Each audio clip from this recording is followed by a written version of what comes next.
let me start introducing, naming the speakers, and then I would introduce the speakers one by one during their presentation. We have Parekh Sahab who represent the Islamic community, and Parekh Sahab comes from a very illustrious background. He comes from a family that has been working for the cause of humanity for generations. So Abdul Majid Parekh Sahab jo hai, he is the son of Padma Bhushan Maulana Abdul Karim Parekh. I don't know how many of you have heard the name, but if you belong to my generation and have hair as grey as mine, I don't see many of you here, young people here.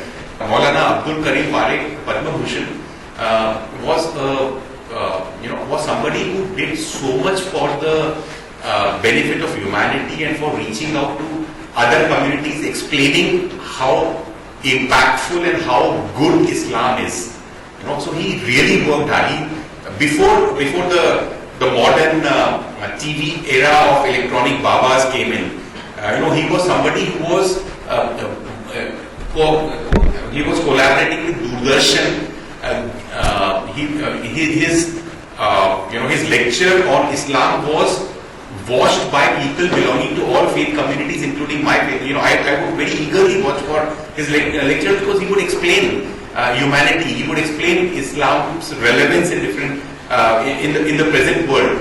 A great humanist who had really worked hard. So Parekh Sahab inherited the same tradition from his father, and he has been working hard for explaining humanity, explaining Islam, reaching out to people, telling them that this is Islam, the real meaning of Islam. This is what Islam is all about.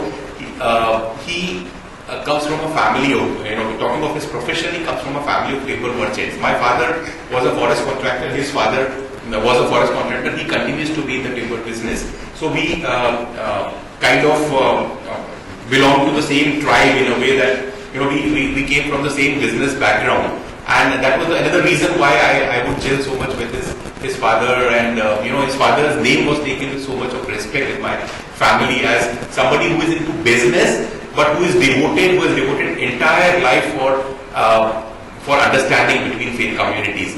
He has been, he's somebody who knows Hindi, English, Arabic, Marathi, Gujarati very well.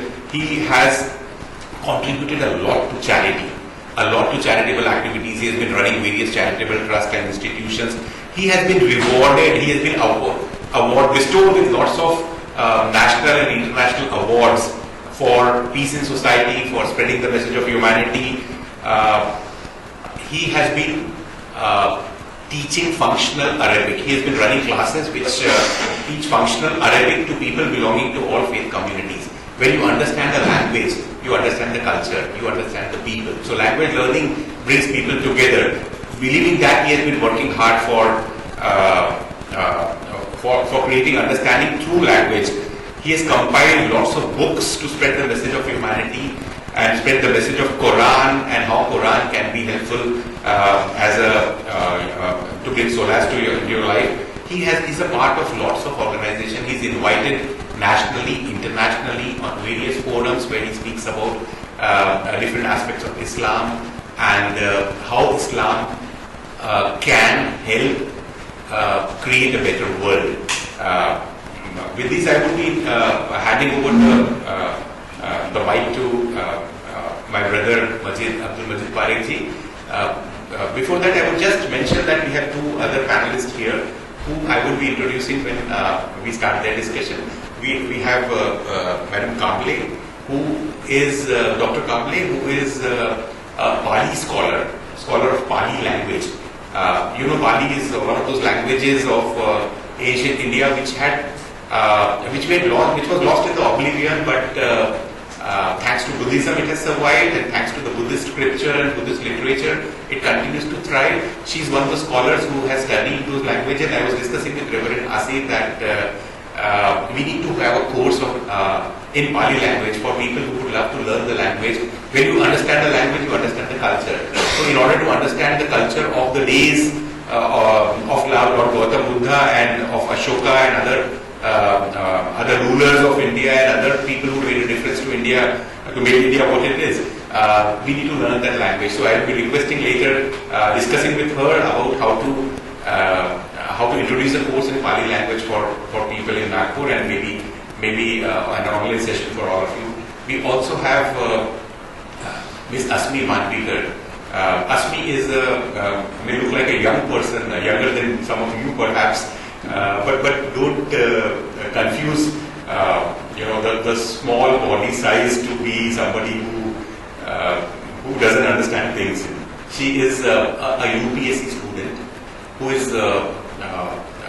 understands philosophy very well, who understands religions very well, who understands religious philosophy very well, and who would be representing Hinduism today. And so we have a mix of young and old, but all knowledgeable. People who are very enlightened, people who are very knowledgeable, people who understand different faith communities, and people who love being together on the level, as we say, on the level together, so that we understand each other and we do good things for the benefit of society.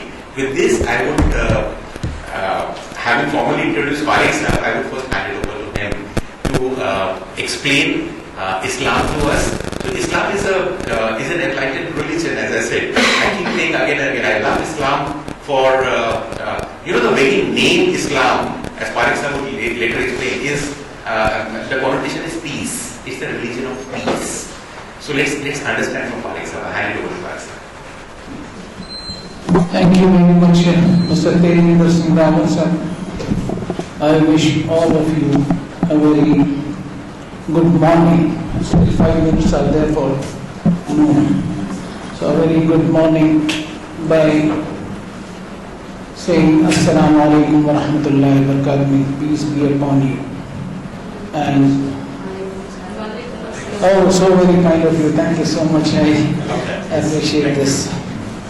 This salam has been personalized for Muslim dialogue, but I think if you go inside, means peace be upon you, and rest assured that I don't harm you in any way, not emotionally, not physically. So, respected dignitaries on the dais, respected dignitaries of the dais, ladies and gentlemen, let me first introduce myself. Who am I? I am not a cleric. I am not a cleric, not any religious personality. I am simply a human being created by the dust of my nation. I consume the fruits, water and air of this land, and one day my mortal body will go back to the soil of my motherland. So will be yours also. In this regard, I'll quote a verse from Holy Quran, chapter 20. Minha khalaqnakum wa fiha nu'idukum wa minha nukhrijukum taratan ukhra. O mankind, we have created you from earth. Into it we shall return you, and from it we shall bring you back to life once again. In this regard, there is no discrimination among us. We all are at par without any inherent superiority of one over another. The word Islam is an Arabic one used in the Final Testament, Holy Quran, and I took its definition from there only, as everyone has its own definition which often confuses me. Gully change, Islam changes. A street changes, Islam changes. So, what Quran says about Islam, I'll take it from there. Ya ayyuhan nasu inna khalaqnakum min zakarin wa unsa wa ja'alnakum shu'uban wa qabaila lita'arafu inna akramakum indallahi attaqakum innallaha alimun khabir. O mankind, O human beings, we have created you out of a pair of a male and a female and have made you into tribes and clans so that you may recognize one another. Verily, the most honor of you in the sight of the Almighty Lord is He who is most deeply conscious of His sustainer. Indeed, God is all-knowing, all-aware. The verse I recited and translated, this carries much information. Firstly, all the human beings are the offsprings of Father Adam. By birth, there is no distinction among them in this world. This equality of biological origin is reflected in the equality of the human dignity common to all. Secondly, the classification in the form of nations, tribes and clans are only for our identification. The real grade of mankind will be made on the day of resurrection by Almighty Lord Himself in accordance with the ultimate truth and with the ultimate law He bestowed on His prophets. Respected ladies and gentlemen, I would like to concentrate on the words of my Creator, and that is Holy Quran, which I used to study daily in its original wordings without any translation and without any agency in between. We all are educated people over here by the grace of God, and in the light of genetic science, chromosomes, DNA and cloning, we came to know that we have originated from a single cell. And this has been narrated in Holy Quran 14 centuries back. مَا خَلْقُكُمْ وَلَا بَعْثُكُمْ إِلَّا كَنَفْسٍ وَاحِدَةٍ. The creation and the resurrection of the whole mankind is nothing but like a single cell. Indeed, Almighty God is all-hearing and unceasingly watchful over you. In this subject, I will also quote the verse, يَا أَيُّهَا النَّاسُ اتَّقُوا رَبَّكُمُ الَّذِي خَلَقَكُم مِّن نَّفْسٍ وَاحِدَةٍ وَخَلَقَ مِنْهَا زَوْجَهَا. This is the verse which is often read in Muslim marriage sermons, nikah. But unfortunately, people miss its message due to the ignorance of the book. I'll translate it. O mankind, be conscious of your sustainer whom has created you out of single cell, and out of it created its mate. وَبَثَّ مِنْهُمَا رِجَالًا كَثِيرًا وَنِسَاءً. And out of the two spread a multitude of men and women. وَاتَّقُوا اللَّهَ الَّذِي تَسَاءَلُونَ بِهِ وَالْأَرْحَامَ إِنَّ اللَّهَ كَانَ عَلَيْكُمْ رَقِيبًا. Remain conscious of your Lord, in whose name you demand your mutual rights. So it is apparent that the human race is one big family, just as it is said in Upanishads, Vasudhaiva Kutumbakam.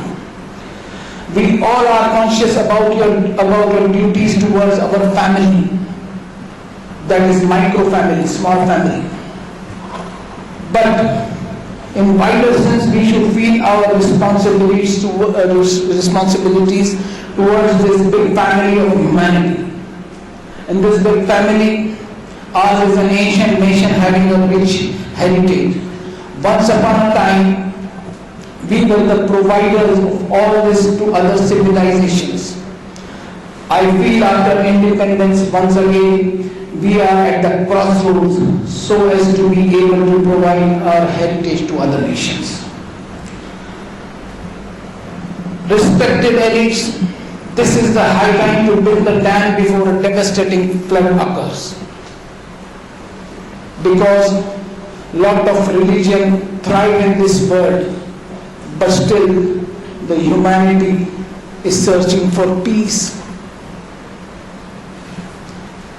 وَلَا تَسْتَوِي الْحَسَنَةُ وَلَا السَّيِّئَةُ ادْفَعْ بِالَّتِي هِيَ أَحْسَنُ. Good and evil, negatives and positives cannot be treated equal. You will definitely have to repel evil or negatives with it, which is something that is better or positive. It is high time to find out positive ways to deal with it before the fire engulfs the whole system. Born in this great nation, brought up by the resources of this rich land, I have a dream of my motherland, for my motherland. I feel that I have come from somewhere and will go back there one day. The land of my origin is nursing me like a mother.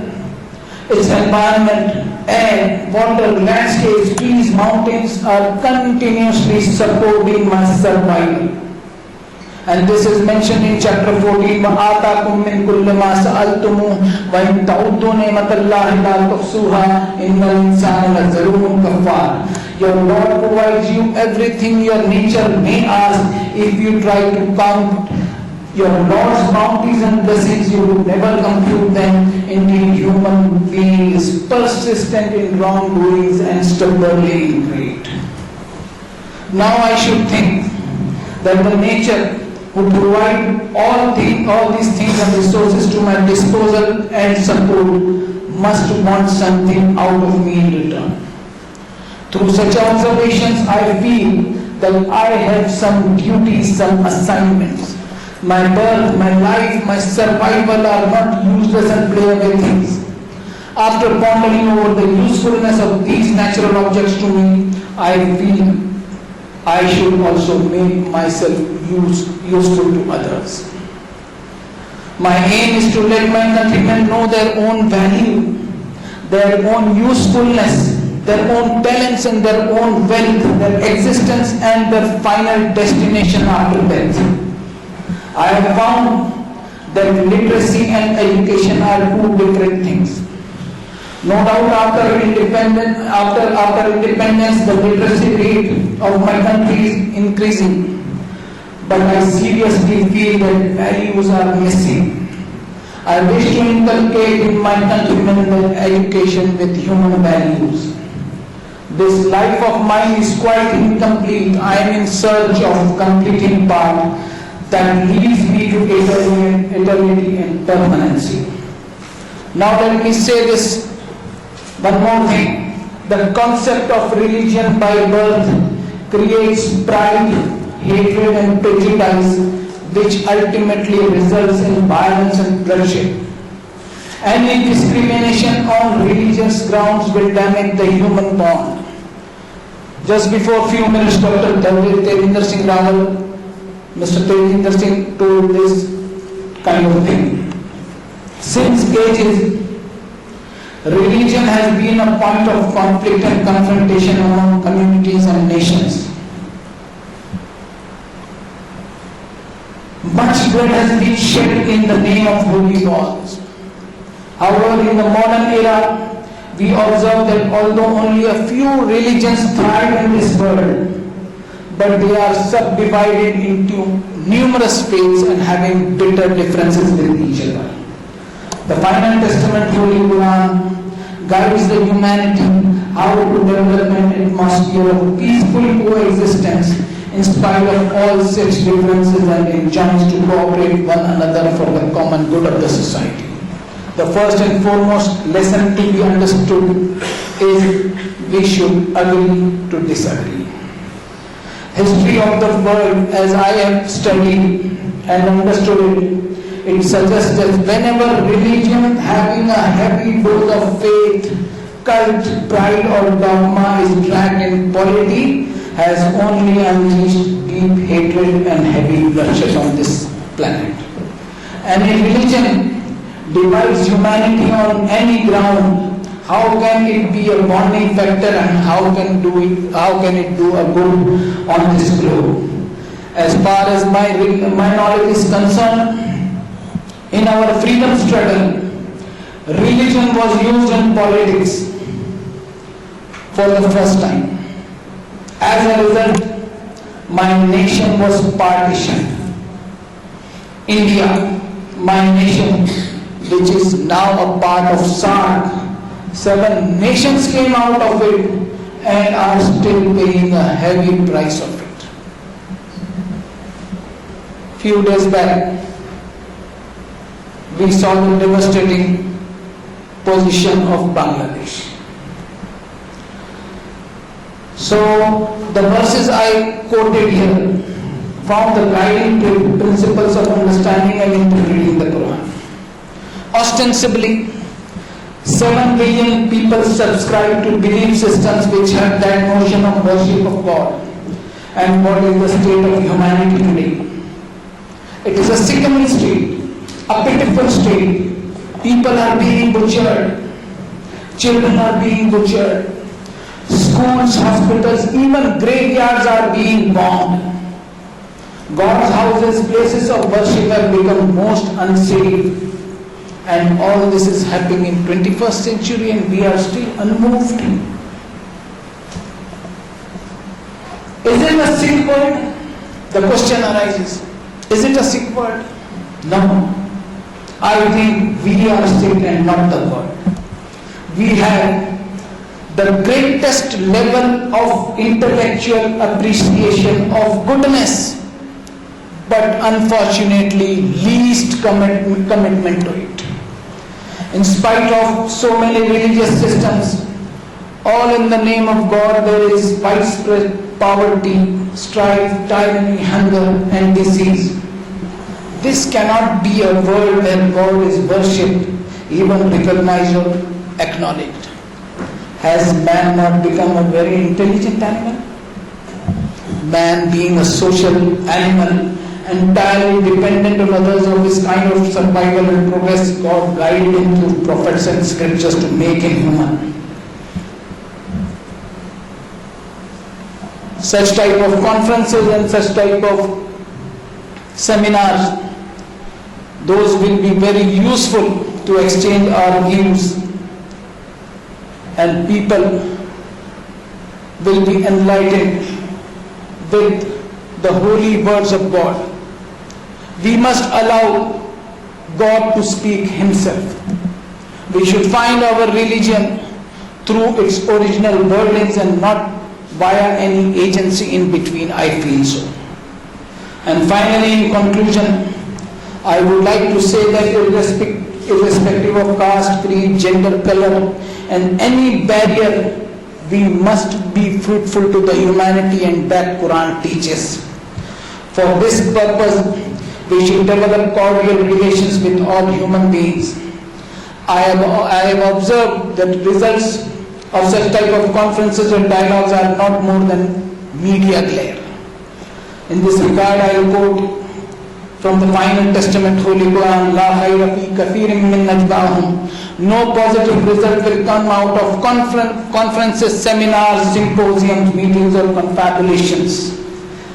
Illa man amara bi sadaqatin aw ma'rufin aw islahin bainan nas. Except such which are devoted to enjoying charity, equitable dealings and setting good social norms. وَمَنْ يَفْعَلْ ذَلِكَ ابْتِغَاءَ مَرْضَاتِ اللَّهِ فَسَوْفَ نُؤْتِيهِ أَجْرًا عَظِيمًا. And whosoever devotes himself for these things to seek the pleasure of the Almighty Lord will be rewarded abundantly. I pay my sincere thanks to the God Almighty who have given this golden opportunity to speak in front of you esteemed people. So thank you very much for your patience. May God bless all of us.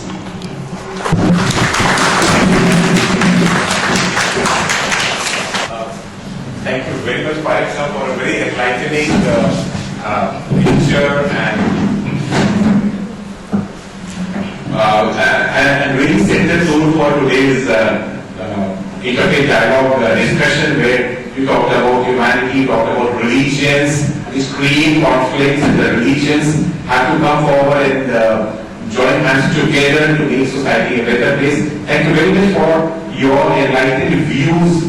We need the world, need people like you, so that the world can become a better place. Thank you very much for starting the session with a very inspiring, very motivating speech and letting us know Islam as a religion of peace, which the world needs to know really about. Thank you very much.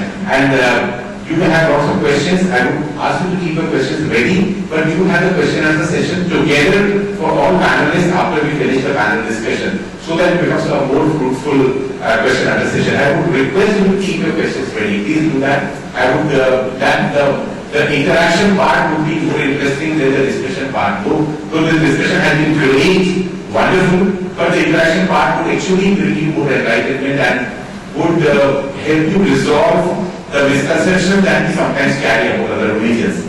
Moving to the next religion, which has existed since times immemorial.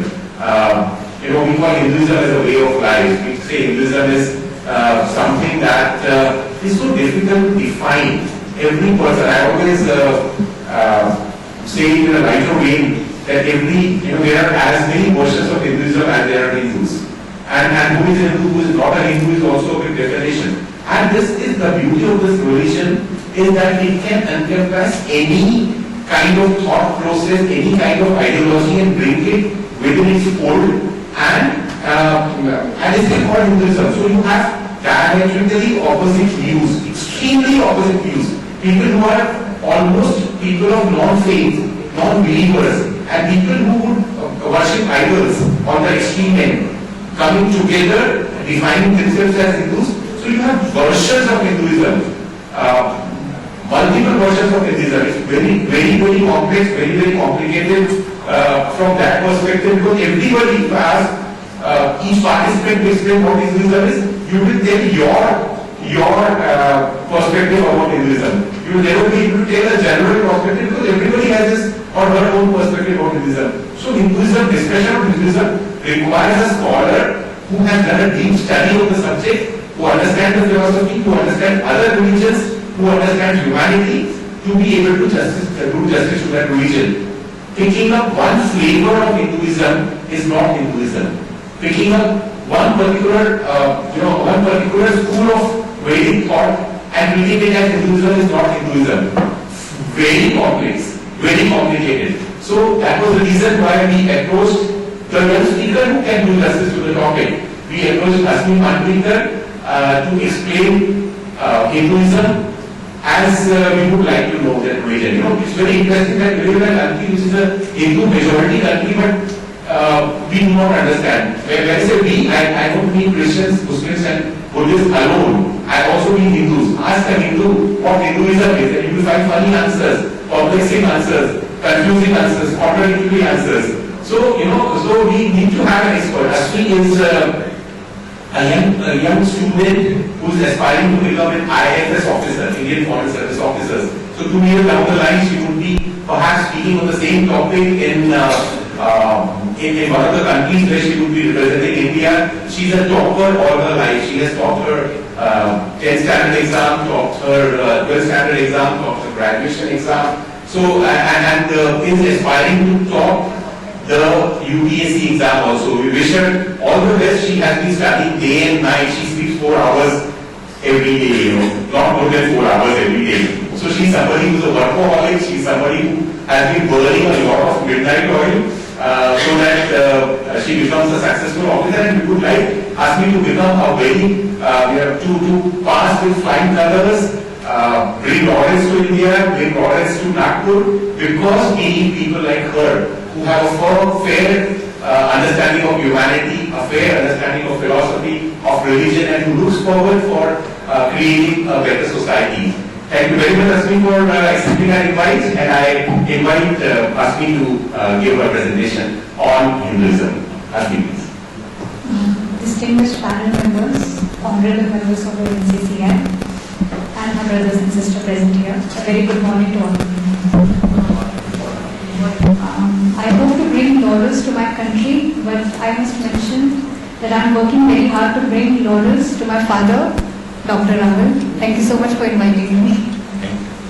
It is a privilege to be here today among such esteemed panel members to discuss Hinduism, a faith which is both ancient and deeply rich in tradition. Hinduism is also known as the Sanatan Dharma. Now here the Sanatan Dharma does not mean the Hindu term. It means the eternal order. Hinduism is more than just a religion. It is a way of life that has evolved over thousands of years, profoundly influencing and enriching the lives of millions of people around. Today I hope to introduce you to the essence of Hinduism by exploring its origins, its core beliefs, the texts and the philosophical thoughts. Has Asher shared the PPT with all of you on WhatsApp? Anybody can confirm this? Share? So I would like you to refer to slide number 2 as we progress. Imagine embarking on a journey through time, traveling back over 4,000 years to the bank of Indus River, what is now the modern day Pakistan and northwest of India. Here we find the ancient Indus Valley civilization, one of the world's earliest urban centers. These early people built sophisticated cities, engaged in trade, practiced early forms of spirituality. Archaeologists have discovered seals and artifacts depicting the figures in meditative postures and symbols that hint at the beginning of the Hindu thought. Around 1500 BCE, a significant cultural shift occurred with the arrival of Aryans, a group of nomadic tribes. They brought with them rich oral tradition known as the Vedas, a collection of hymns, prayers, and rituals that laid the foundation of now what would be called as the Hinduism. Imagine the priests called rishis reciting these ancient texts by the sacred fire, invoking various deities and seeking to understand the mysteries of universe. Rig Veda, the oldest of the Vedas, is particularly important as it offers glimpses into early spiritual and philosophical ideas. Now fast forward to around 800 to 400 BCE, the period which is known as the Upanishad age. During these times, people began to seek more deeper and more spiritual thoughts. The Upanishad is a series of texts exploring profound questions about life, the universe, and the self. Picture a student sitting at the feet of a wise teacher, engaging in deep discussions about the nature of reality and the soul.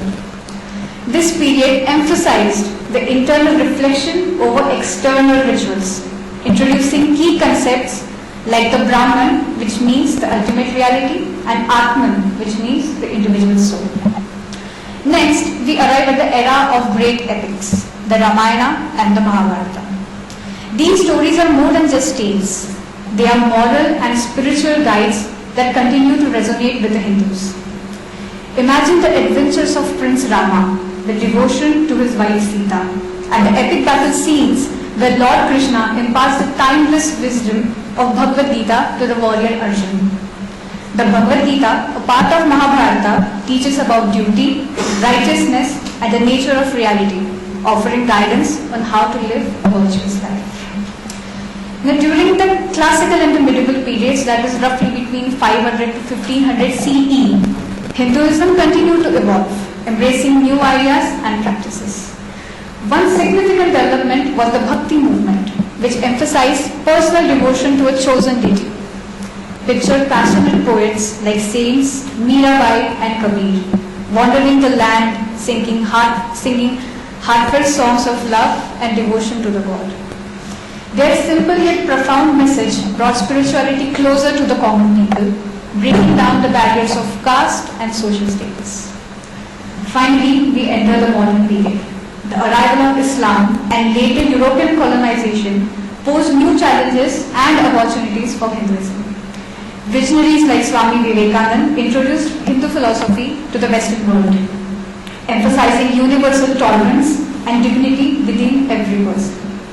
His speech at the Parliament of World's Religion in 1893 is a legendary one, where he spoke of acceptance and richness of the Hindu spirituality. Meanwhile, Mahatma Gandhi, who is fondly called as Bapu, applied principles of non-violence and truth rooted in the Hindu philosophical teachings to lead India's struggle for independence, demonstrating the profound impact of Hindu values on social and political movements. Now, as Hinduism evolved, it spread across the Indian subcontinent and beyond, adapting to diverse cultures and environments. Now that we have explored the history of Hinduism, let us deep dive into the core beliefs of it. Now when we speak about the core beliefs, one such belief is Dharma.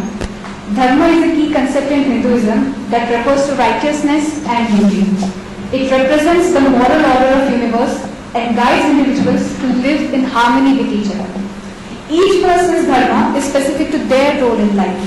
Fulfilling it is seen essential for maintaining the cosmic balance. So that means that my Dharma can be different, your Dharma can be different, his Dharma can be different, and we all are Hindus. Another fundamental principle is of the karma, that is the law of cause and effect. As the Bhagavad Gita teaches us, as a man sows, so shall he reap. This means that every action has its consequences, influencing one's future experience. Karma encourages individuals to act with integrity, knowing that their deeds shape their destiny. Hinduism also teaches about samsara, the cycle of birth, death, and rebirth. So that means that Hinduism believes in rebirth. According to this belief, the soul is eternal and undergoes various lifetimes until it achieves liberation. The cycle of samsara is driven by karma, and the ultimate goal is to attain the moksha, that is, liberation from this cycle and the union with the Brahman, that is, the ultimate reality. Now you can refer to slide number 15. The concept of Brahman and Atman is central to the Hindu thought. The Brahman is supreme, unchanging reality that is the source of all existence, while Atman is the individual soul. Hindu philosophy teaches that Atman and Brahman are fundamentally the same. Realizing this unity is the key to achieving moksha. Now that we are talking about the core beliefs, one system that occurs in the Hindu philosophy is the ashram system. The ashram system in Hinduism outlines 4 stages of life, guiding personal and spiritual development. The first stage is called as brahmacharya, that is the student stage. Supposedly I belong to this stage, where the focus is on education, celibacy and discipline. The second stage is that of the grihastha, that is a householder stage, where the emphasis is on marriage, family life and fulfilling the societal duties. The third stage is called as the vanaprasthashram or the hermit stage, where the individual gradually withdraws from the worldly desires. The fourth and the final stage is called as the sannyasa or the renunciation stage, where the focus lies on spiritual liberation. These stages ensure a balanced life, integrating learning, duty and spiritual perspective. Now let us turn to the sacred texts that articulate and deepen our understanding of these core beliefs. While we were discussing, Sir asked me as to which book would you refer or which book would you consider as the one book for Hinduism. The answer is there is no one book. There is no one God, there is no one book. We don't have any papacy, we don't have any one church, we don't have any one belief. If you believe in the Veda, you can be called a theist that way, the Vedanta philosophy. If you don't believe in the Veda, you are a Nastic. That is, you don't prove your allegiance to the Vedas. If you are a materialistic, you can have the Charvak philosophy. So you are still a Hindu. If I believe in Veda, I am a Hindu. If I don't believe in Vedas, I am still a Hindu. If I want to earn money, I am still a Hindu. And if I reject everything, I am still a Hindu.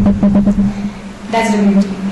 Hinduism is guided by diverse range of sacred texts, each offering unique perspectives and insights. The Vedas, you might refer to slide number 16, 17 and 18 for this. The Vedas are the earliest and the most foundational scriptures composed between 1500 and 500 BCE. These ancient texts consist of hymn, rituals and philosophical teachings that laid the groundwork for Hindu worship and spiritual practices. They still serve as a key reference for rituals and religious duties. Building on the Vedic tradition are the Upanishads, written between 800 and 400 BCE. These texts represent a shift towards deeper philosophical inquiry, focusing on the nature of reality and the self. They introduce important concepts like Brahman, the ultimate reality, and Atman, the individual soul, emphasizing the pursuit of spiritual enlightenment and understanding the unity of these concepts. The epics of Ramayana and Mahabharata are integral to the Hindu tradition. Very often we consider that Ramayana and Mahabharata are the only 2 texts. The answer is there is no single text. Ramayana tells the story of Prince Ram and his devotion to his wife Sita while upholding the dharma, tries to save his wife. And Mahabharata includes the revered Bhagavad Gita. Bhagavad Gita is a profound dialogue between Prince Arjuna and Lord Krishna that explores themes of duty, righteousness and the nature of life. Finally, the Puranas, written between 300 and 1500 CE, are rich compilations of myths, legends and devotional stories. They provide a detailed account of deities, cosmology and devotional practices that shape what we call the Hindu worship today. These texts collectively offer a comprehensive guide to Hindu beliefs, rituals, philosophies, influencing the spiritual and the daily lives of millions of Hindus. Now there are various paths to salvation, as I said. Since we don't believe in one single text, we don't believe in one single God, so we have as many gods as probably as Sir said, as many Hindus, as many gods, and there are as many paths of salvation. In Hinduism, achieving moksha or liberation from the cycle of birth and rebirth is the ultimate goal. There are several paths to reach this state of spiritual freedom, each catering to different inclinations and lifestyle. You might refer to slide number 19, 20 and 21 for this. The Bhakti Yoga is the path of devotion. This path emphasizes a deep and personal relationship with the chosen deity. Devotees engage in the acts of worship, prayer, service, cultivating love and surrender to the God. This path is accessible to anyone, regardless of their background, and emphasizes emotional connection and devotion. The second path is that of the Karma Yoga, that is, the path of selfless action. This approach focuses on performing one's duties without attachment of the results. By acting selflessly and dedicating the outcomes to the divine, practitioners seek to transcend the personal desires and egos, thereby purifying their actions and their mind. The third path is of the Jnana Yoga, that is, the path of knowledge and wisdom. This path involves the pursuit of spiritual knowledge and understanding through study, meditation and reflection. Practitioners seek to understand the true nature of reality and the true reality of the self, thereby reaching the ultimate reality. The fourth path and the last path can be the Raja Yoga, the path of meditation and mental discipline. This path focuses on controlling the mind and senses through practices such as meditation, ethical living and physical postures, which we call the asanas. The goal is to achieve mental clarity and spiritual insight, leading to self-realization and the ultimate union with the Brahman. Each of these paths offer a unique approach to achieving moksha, allowing individuals to choose a path that resonates with their personal inclination and life circumstances. Together, they reflect the diversity and depth of the Hindu spiritual practice. Now, when we talk about Hinduism, a much debated topic, and I know that perhaps the moderator will ask me questions regarding that, is the Varna system. The Varna system in Hinduism is a traditional framework intended to organize society into various roles, each contributing uniquely to its harmony and function. Now I will describe the Varna one by one. You may refer to slide 22 and 23 for this. The Brahmins. The Brahmins are at the top of the hierarchy. They are the spiritual and intellectual leaders responsible for performing rituals and preserving the sacred knowledge. Their role is essential for guiding ethical and spiritual conduct, ensuring the continuity of religious traditions and wisdom. At the second level, we have the Kshatriyas, that is, the warrior clan, who uphold justice and protect the society. They embody courage and responsibility, maintaining order and security, which is crucial for a stable and a just society. At the third hierarchy, we have Vaishyas, the merchant and the artisan class, who drive the economic prosperity through their work. They contribute to the community's material needs by engaging in trade, agriculture and craftsmanship. They support the economic growth and stability of the nation. At the lowest rung, we have the Shudras, the laborers and the service providers, whose work supports the entire social structure. They perform essential tasks that ensure the smooth functioning of daily life, contributing significantly to the community's well-being. The Varna system was designed to create a balanced society by aligning roles with individuals' skill and responsibility. This structure was intended to promote social harmony and collective progress, recognizing that every role, whether spiritual, administrative, economic or laborious, plays a vital part in maintaining the stability and the prosperity of the society. In modern times, while the system has evolved and faced much criticism, its original intent was to foster cooperation and to ensure that each individual's contribution are valued and are as much essential to the community. As we conclude, let us reflect on the enduring values of Hinduism and its role in fostering the interfaith understanding. Central to the Hinduism are the values that resonate universally, such as pluralism and acceptance of diversity. The belief that truth is one, but the wise call it by many names, underscores the idea that different religions, despite their unique practices, ultimately seek the same divine. Ahimsa, or non-violence, is another core principle. This value extends beyond physical actions to encompass our thoughts and our words. The Upanishads reflect this teaching as the one who sees self in all other beings and all beings in his own self sees the true essence.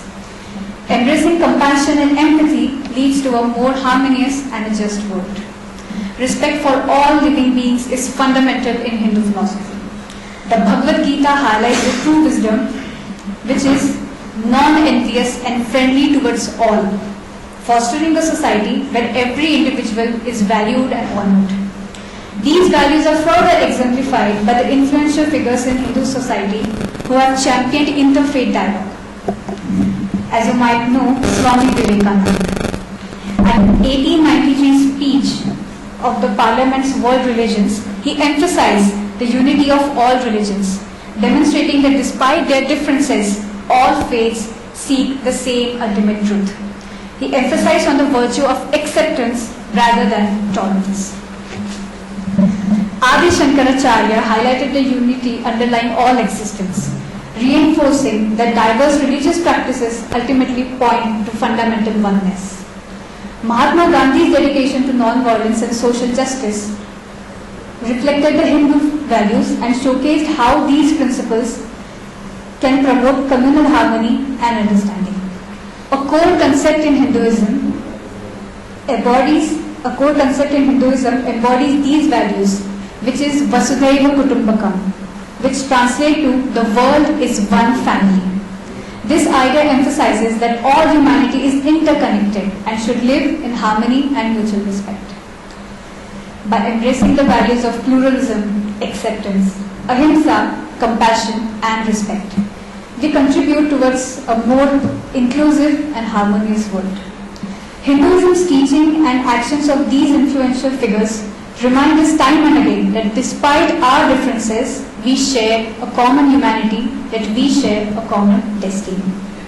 By living these principles, we foster a global community where diversity is celebrated and understanding is nurtured.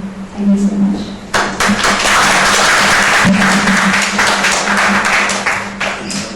Thank you very much, Asmi, my teacher. I promised you that she is somebody who studies the subject well and would do good justice to the topic. And we have taken us to an entire spectrum in the shortest possible time. Whatever could best be talked about a religion which, and she called us Spain when she said that the original purpose of the caste system was to give a functional specialization, but it has it has faced much criticism because of the way it is operating presently. Thank you very much, Asmi, for this wonderful Vasudhaiva Kutumbakam is a wonderful message that comes from Upanishad. The whole world is a family. Sarva Bhute Hita Rate comes from Bhagavad Gita, which says that it has to be for the welfare of everybody, the entire nation.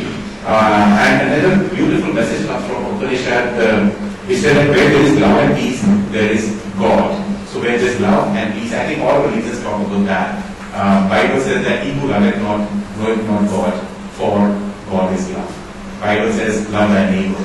So same message we are talking about. Parekhs have also laid great emphasis on inclusivity, on mutual love and understanding between communities, between your neighbor. She also talked about Vasudhaiva Kutumbakam, the whole world being a family where people love each other. So thank you very much, Asmi, for this wonderful message. And I would expect a lot of questions to come from you during the discussion. And as I promised to you, this panel is open to all kinds of questions. So feel free to discuss things. You will not be judged for the question that you are making, and neither will the panel be judged for the question, for the answer that they will. We are deliberating on a topic which is of interest to all of us, which will for the betterment of society. Before I proceed to the next panelist, I would like to enlighten the panelists about something that is happening here. Did you notice the color of the dress everybody is wearing here? Did you notice anything special about that? Everybody is wearing black. Do you know why? Any guesses? Is it the uniform, the code? here or what any guesses आप लोग guess कर सकते हैं कि क्यों सबने black पहना होगा? नहीं, मैं आपको बताता हूँ. एक बहुत बड़ा contribution NCCI कर रहा है नीचे ब्रिटेन का, big contribution. This is a protest against rape and violence and atrocities against women that happens in our country day in and day out. So these people are showing solidarity and they do it not on this Thursday, they do it every Thursday. Every Thursday, everybody here wears a black as a protest against rape, violence, molestation that happens day in and day out. There are the headlines for long. We get up and see wrong headlines every day, unfortunately. It's so bad. And so I would like to the panelists and everybody to applaud for ourselves for doing a wonderful work that you all are doing. Thank you very much for this wonderful support. And I would expect this message to reach out to other communities also. If you can wear a ribbon, black ribbon or a black label pen or something that shows our support, solidarity to the victims of those heinous crime, we would, the message would go down to society as a very important message that we stand firmly with those victims and we support every measure that would alleviate the suffering of those people. So thank you very much, NCCI, Reverend Ashay, Reverend Asmi, and everybody who was supporting this initiative. And I'm so happy when I come here on Thursdays and I find everybody wearing black.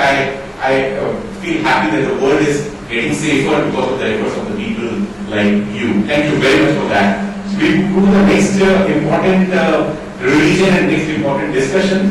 आप में से हिंदी कितने लोगों को आती है? How many of you can understand Hindi? Can you raise your hand? Well, we have at least 30-40% who can understand Hindi. We have requested Dr. Savita Kamble to give a lecture. She is more comfortable speaking Hindi, but those who do not understand Hindi, don't worry about that. I would translate the session. Let her go by free flow. The way she speaks and explain everything, I would be jotting down all the points.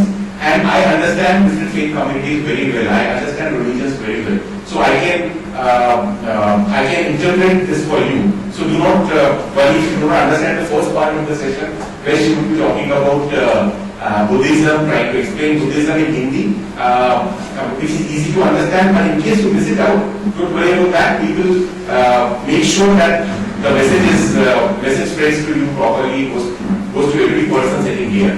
Dr. Savita Kamble is a very enlightened person. She is MA in Pali, Ambedkar ideology, Ambedkar thinking, Buddhist studies. She has done her PhD and is a postdoctoral fellow. A very enlightened person who has written 12 books on the subject, out of which 3 books are prescribed in MA course in Nagpur University and other universities. So she has been doing a commendable work explaining Buddhism, reviving ancient scriptures of Buddhism because she understands Pali very well, and working hard to make the world understand this wonderful religion. She has participated in 42 national and international seminars and conferences and presented papers there. She has been honored by 10 different state governments for the commendable work that she is doing for interfaith harmony, for Buddhism, and for reviving and making us understand Indian culture and cultural heritage. We are very happy and proud moment for us to have this wonderful scholar with us today who will be enlightening us about Hinduism, about Buddhism. So, Savita ma'am, doctor Savita मैं आपसे request करूंगा कि आप अपने तरीके से बोलिए, बिल्कुल आप अपने फ्री फ्लो में बोलिए. बीच में कुछ अंग्रेजी के शब्द जुड़ेंगे तो ज्यादा खुशी होगी, नहीं जुड़ेंगे तो भी कोई बात नहीं. मैं आपके साथ हूँ और आपका एक शब्द लोगों के दिल तक पहुंचेगा, ये इसका वादा मेरा है. आदरणीय डॉक्टर रावल सर, उपस्थित मंच पर सभी मान्यवर और सभी स्टूडेंट को जय हिंद. मैं बुद्धिज्म पर अपनी बात को रखना चाहूंगी यहाँ पे, और समय की पाबंदी है, 20 मिनट में ही मुझे अपना समय देना है. हाँ, इसलिए मैं बोली कि मैं अच्छे से हिंदी में बात करूंगी, क्योंकि अगर इसका ट्रांसलेशन अगर इंग्लिश में होता है तो फिर 40 मिनट हो जाएगी. इसलिए मैं हिंदी में अच्छे से बात रखना चाहूंगी. बौद्ध धर्म ये एक मानवतावादी जनवादी, कल्याणवादी, समतावादी और विज्ञानवादी धम्म है। भगवान बुद्ध का जो धम्म है ये स्वातंत्र, समता, बंधुत्व और न्याय इस पर आधारित है। भगवान बुद्ध के धम्म में मैत्री, करुणा, मुदिता, उपेक्षा, प्रेम, अहिंसा यह तत्व हमें दिखाई देते हैं। भगवान बुद्ध ने महिला और पुरुष में कोई भी अंतर या भेद नहीं किया है। उनकी मान्यता थी कि जितने अधिकार पुरुषों को है उतने ही अधिकार महिलाओं को होने चाहिए। भगवान बुद्ध का जो दर्शन है ये 4 आर्य सत्य, अष्टांगिक मार्ग, प्रतित्य समुत्पाद, 10 पारमिताएं और 3 लक्षण पर आधारित है।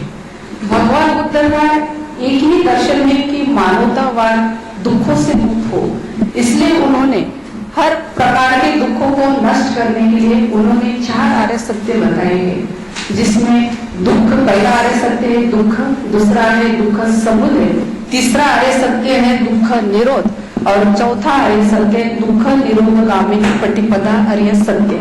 मतलब मनुष्य का जीवन दुखमय है, कई प्रकार के दुख उत्पन्न होते हैं और इसमें से हमें अलग अलग तरह के दुख होते हैं जिसकी व्याख्या भगवान बुद्ध ने बड़ी विस्तार से की है।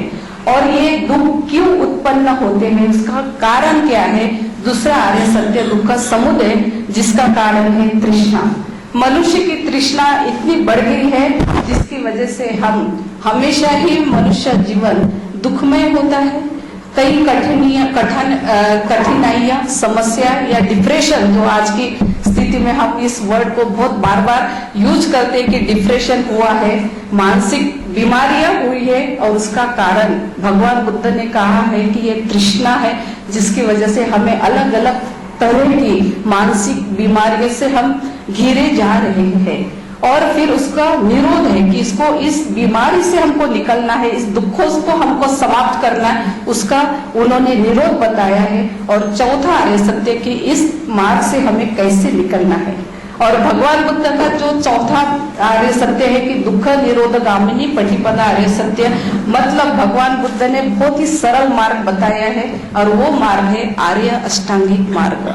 भगवान बुद्ध कहते हैं कि अगर किसी भी व्यक्ति को अगर किसी भी प्रकार की समस्या हो, दुख हो, तो उसको आसानी से वो बाहर निकल सकता है। उसके लिए आर्य अष्टांगिक मार्ग हर व्यक्ति को अच्छी तरह से समझना और उसका पालन करना बहुत आवश्यक है, जो कि आर्य अष्टांगिक मार्ग है सम्मा दिट्ठी, सम्मा संकल्प, सम्मा वाचा, सम्मा कर्मा, सम्मा आजीविका, सम्मा व्यायाम, सम्यक स्मृति और सम्यक समाधि।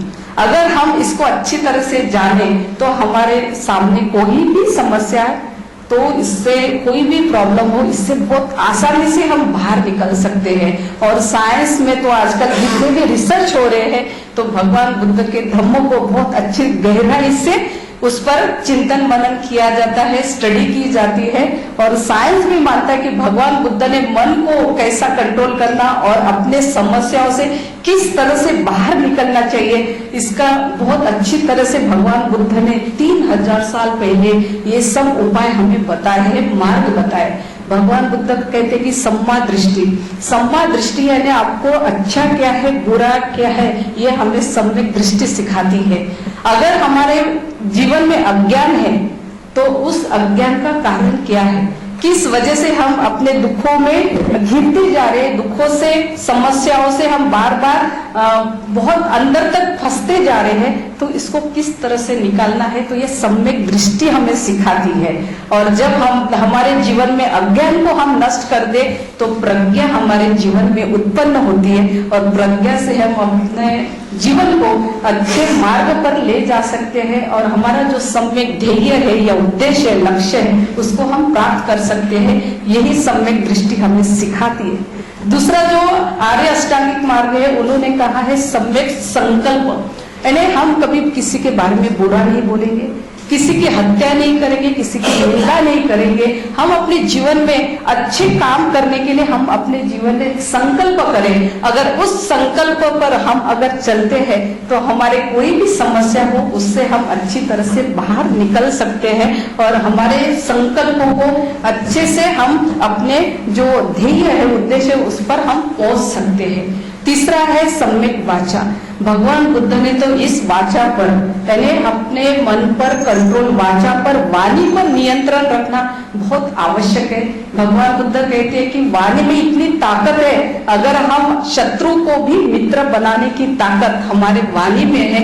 इसलिए आप कभी बुरा मत बोलो, किसी के बारे में झूठ मत बोलो या किस फालतू की व्यर्थ की बड़बड़ ना करो और किसी का मन दुखे, इस तरह की बातें अगर हम नहीं करेंगे तो दूसरा व्यक्ति भी हमारे साथ जुड़ सकता है।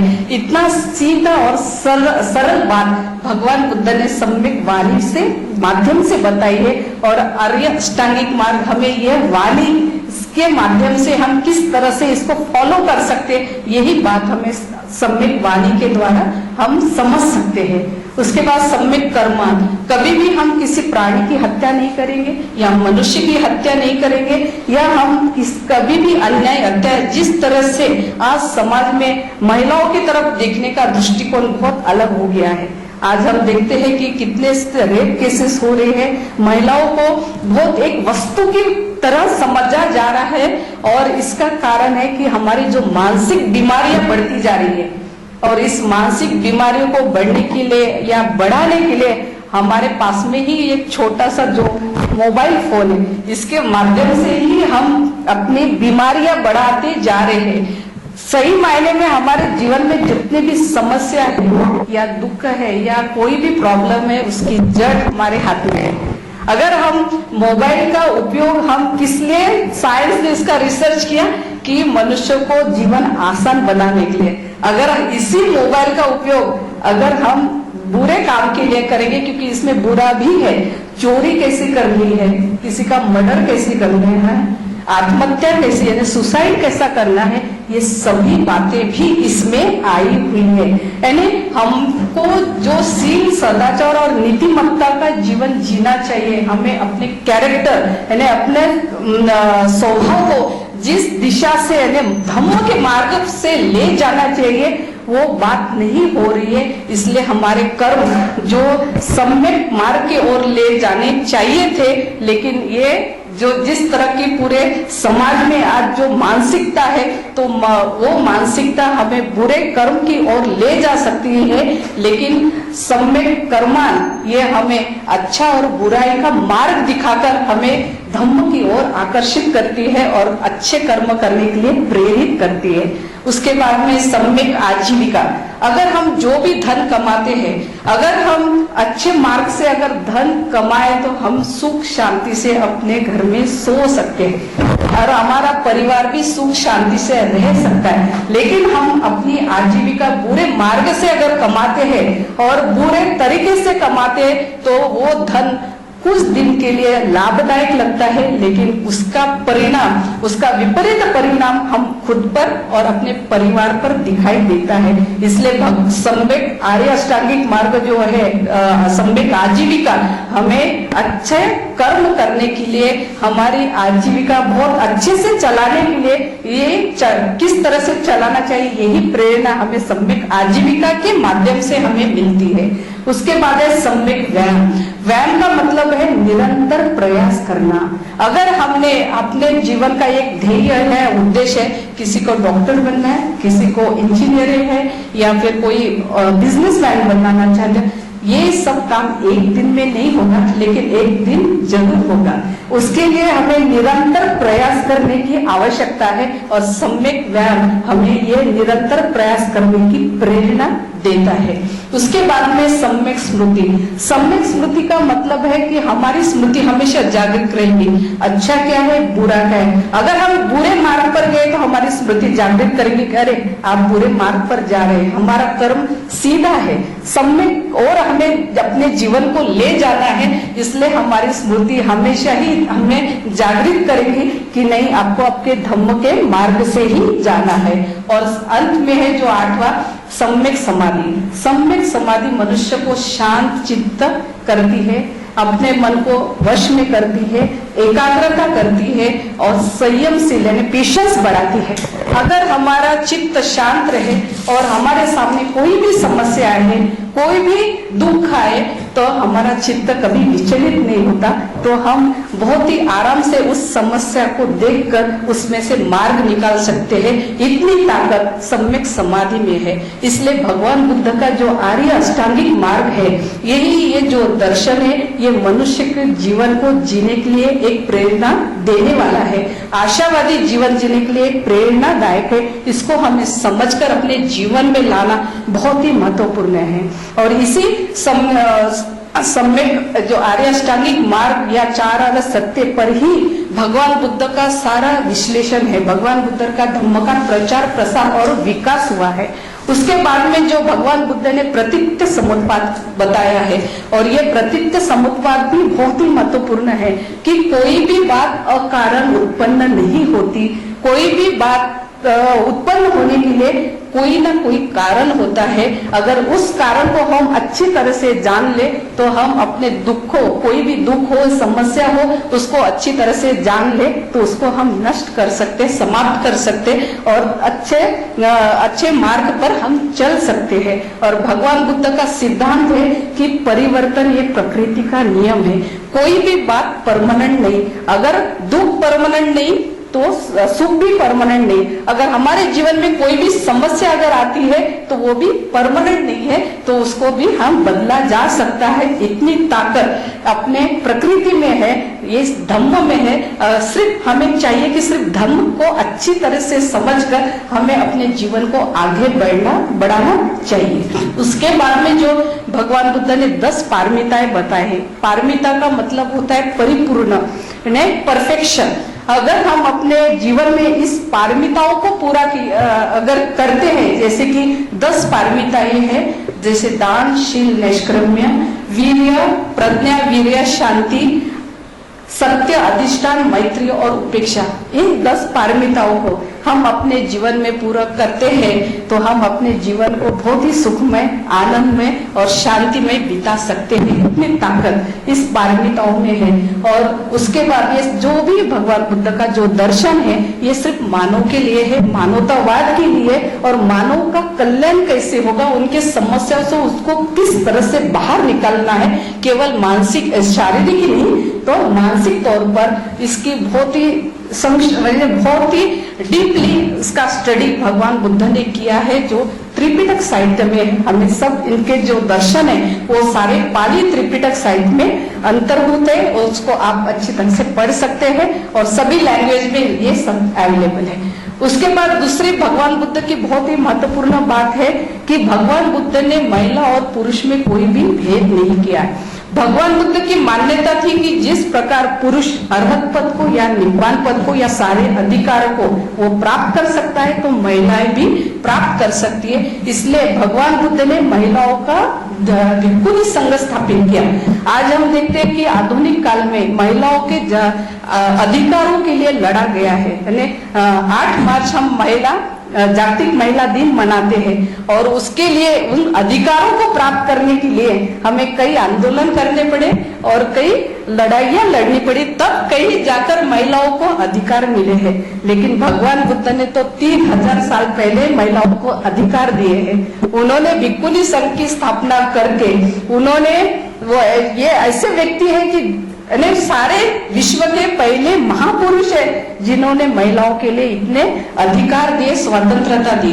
और उतने अधिकार देके ही रुके नहीं, तो उन्होंने महिलाओं को 2 मार्ग दिए। एक, अगर आप चाहे तो सांसारिक जीवन जी के पंचशील का पालन करके आप खुद भी सुखी हो और आपके परिवार को भी सुखी करो। दूसरा मार्ग कि अगर आप सांसारिक जीवन का त्याग करके आप भिक्षुनी बनो और विशुद्ध मग्ग का प्राप्त करके आप निब्बान को प्राप्त करो। यानी इतना स्वतंत्रता भगवान बुद्ध ने महिलाओं के सामने दी थी, जिसकी वजह से ये जो भिक्षुनी है, ये भिक्षुणी जो संघ है वो भिक्षु की तरह समाज में जाकर उसका गांव-गांव में जाके उन्होंने प्रचार प्रसार किया और समाज को अंधविश्वासों से बाहर निकालने का, समाज में शिक्षा देने का और कुशल कर्म करने के लिए उन्होंने हमेशा निरंतर प्रयास किया है। और इन्होंने केवल भारत में ही नहीं तो भारत के बाहर भी धम्म का प्रचार प्रसार करने का काम भिक्षु और भिक्षुणी ने बहुत ही अच्छी तरीके से किया है। और जिस राष्ट्र में बौद्ध धम्म अस्तित्व में है वहाँ महिलाओं की स्थिति बहुत ही अच्छी है।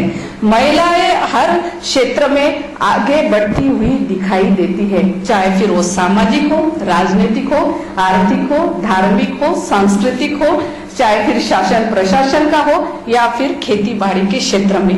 महिलाएं पुरुषों के कंधों से कंधे मिलाकर वो अपने राष्ट्र को आगे बढ़ाने के लिए, राष्ट्र को प्रगति के ऊपर ले जाने के लिए वो अब कंधे से कंधे मिलाकर आगे बढ़ती हुई दिखाई देती है। और भारत में भी जहाँ बुद्धिस्ट महिलाएं हैं वो भी उतने ही अपने राष्ट्र को आगे बढ़ाने के लिए तो वो कार्य कर ही रही है, यानी व्यक्तिगत भी और राष्ट्र के निर्माण के लिए। और उसी तरह हम देखते हैं कि बाबा साहब आम्बेडकर ने संविधान के माध्यम से सभी महिलाओं को जो अधिकार दिए, फिर वो चाहे कोई भी जाति हो, धर्म हो, सभी महिलाएं समान है। और इसलिए हम देखते हैं कि भारत जो है तो महिलाओं जितनी आज प्रगति कर रही है, आगे बढ़ती जा रही है, उसके लिए डॉक्टर बाबा साहब आम्बेडकर को हम कभी नहीं भूल सकते।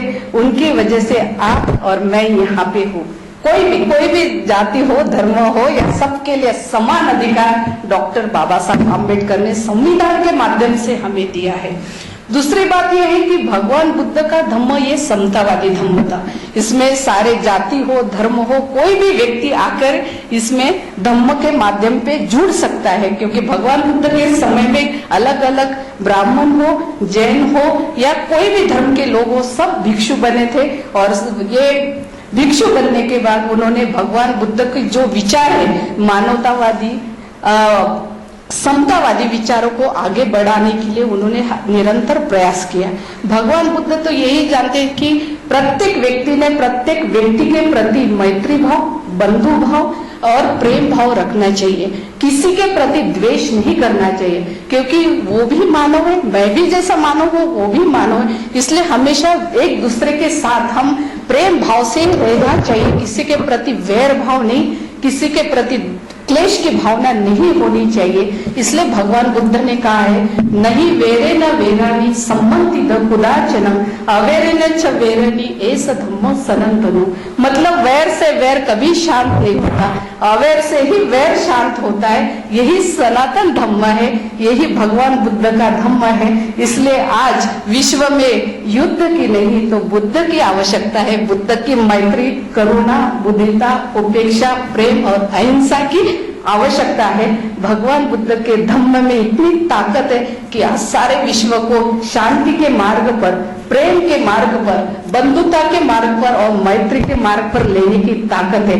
मतलब भगवान बुद्ध के विचार जो 3000 साल पहले जितने प्रासंगिक थे उतने ही आज भी उतने ही प्रासंगिक है। इतनी ताकत भगवान बुद्ध के धम्म में है। सिर्फ आवश्यकता है कि हमें उसको अच्छी तरह से समझकर उस पर अमल करने की बहुत ही आवश्यकता है। और भगवान बुद्ध ने तो एक बात कही है कि अगर हम सबको साथ में ले जाना है तो भगवान बुद्ध एक ही बात कहते हैं कि अक्को देन कोधम जीने, असाधु साधु ना जीने, जीने कदरिय दाने ना सच्चे ना अलिक वादेना।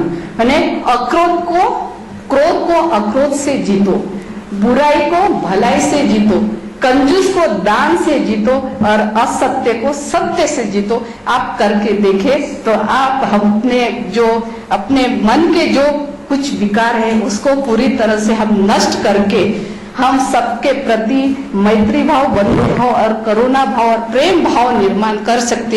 इतनी ताकत इस धम्म में है। इसलिए हम सब, कोई भी जाति हो, धर्म हो, इस सब को भूल के हम सिर्फ एक मानवतावादी धम्म को याद करके सबके प्रति प्रेम भाव से रहे। यही भगवान बुद्ध का मूल उद्देश्य है। इतने बात कहते हुए मैं अपने बात पर विराम देती हूँ और मुझे आशा है कि आपको तो मैं जो कुछ मैंने अपने धम्म के बारे में बोला है आप उसको अच्छी तरह से समझ सके यानी समझे होंगे और आपने बहुत अच्छी तरह से मुझे यहाँ पे सुना उसके लिए धन्यवाद। और विशेष तौर पर आदरणीय रावल सर जी का आपका धन्यवाद कि आपने मुझे यहाँ पे बुला के तो अपने विचार व्यक्त करने के लिए जो मुझे अवसर दिया उसके लिए धन्यवाद। जय Hind.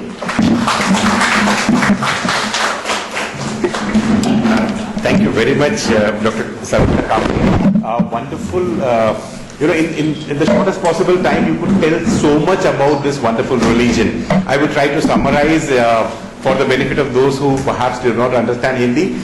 Though I know your body language and your facial expressions and the way you were conveying, a lot of meaning has already been conveyed to everybody. But I would like to summarize the discussion so that it reaches to all of you in the right perspective. Dr. Kamble started with a very wonderful statement that Buddhism is a 3,000 years old religion. 3,000 years old. 3,000 years back, Lord Gautam Buddha decided to look into the causes of suffering.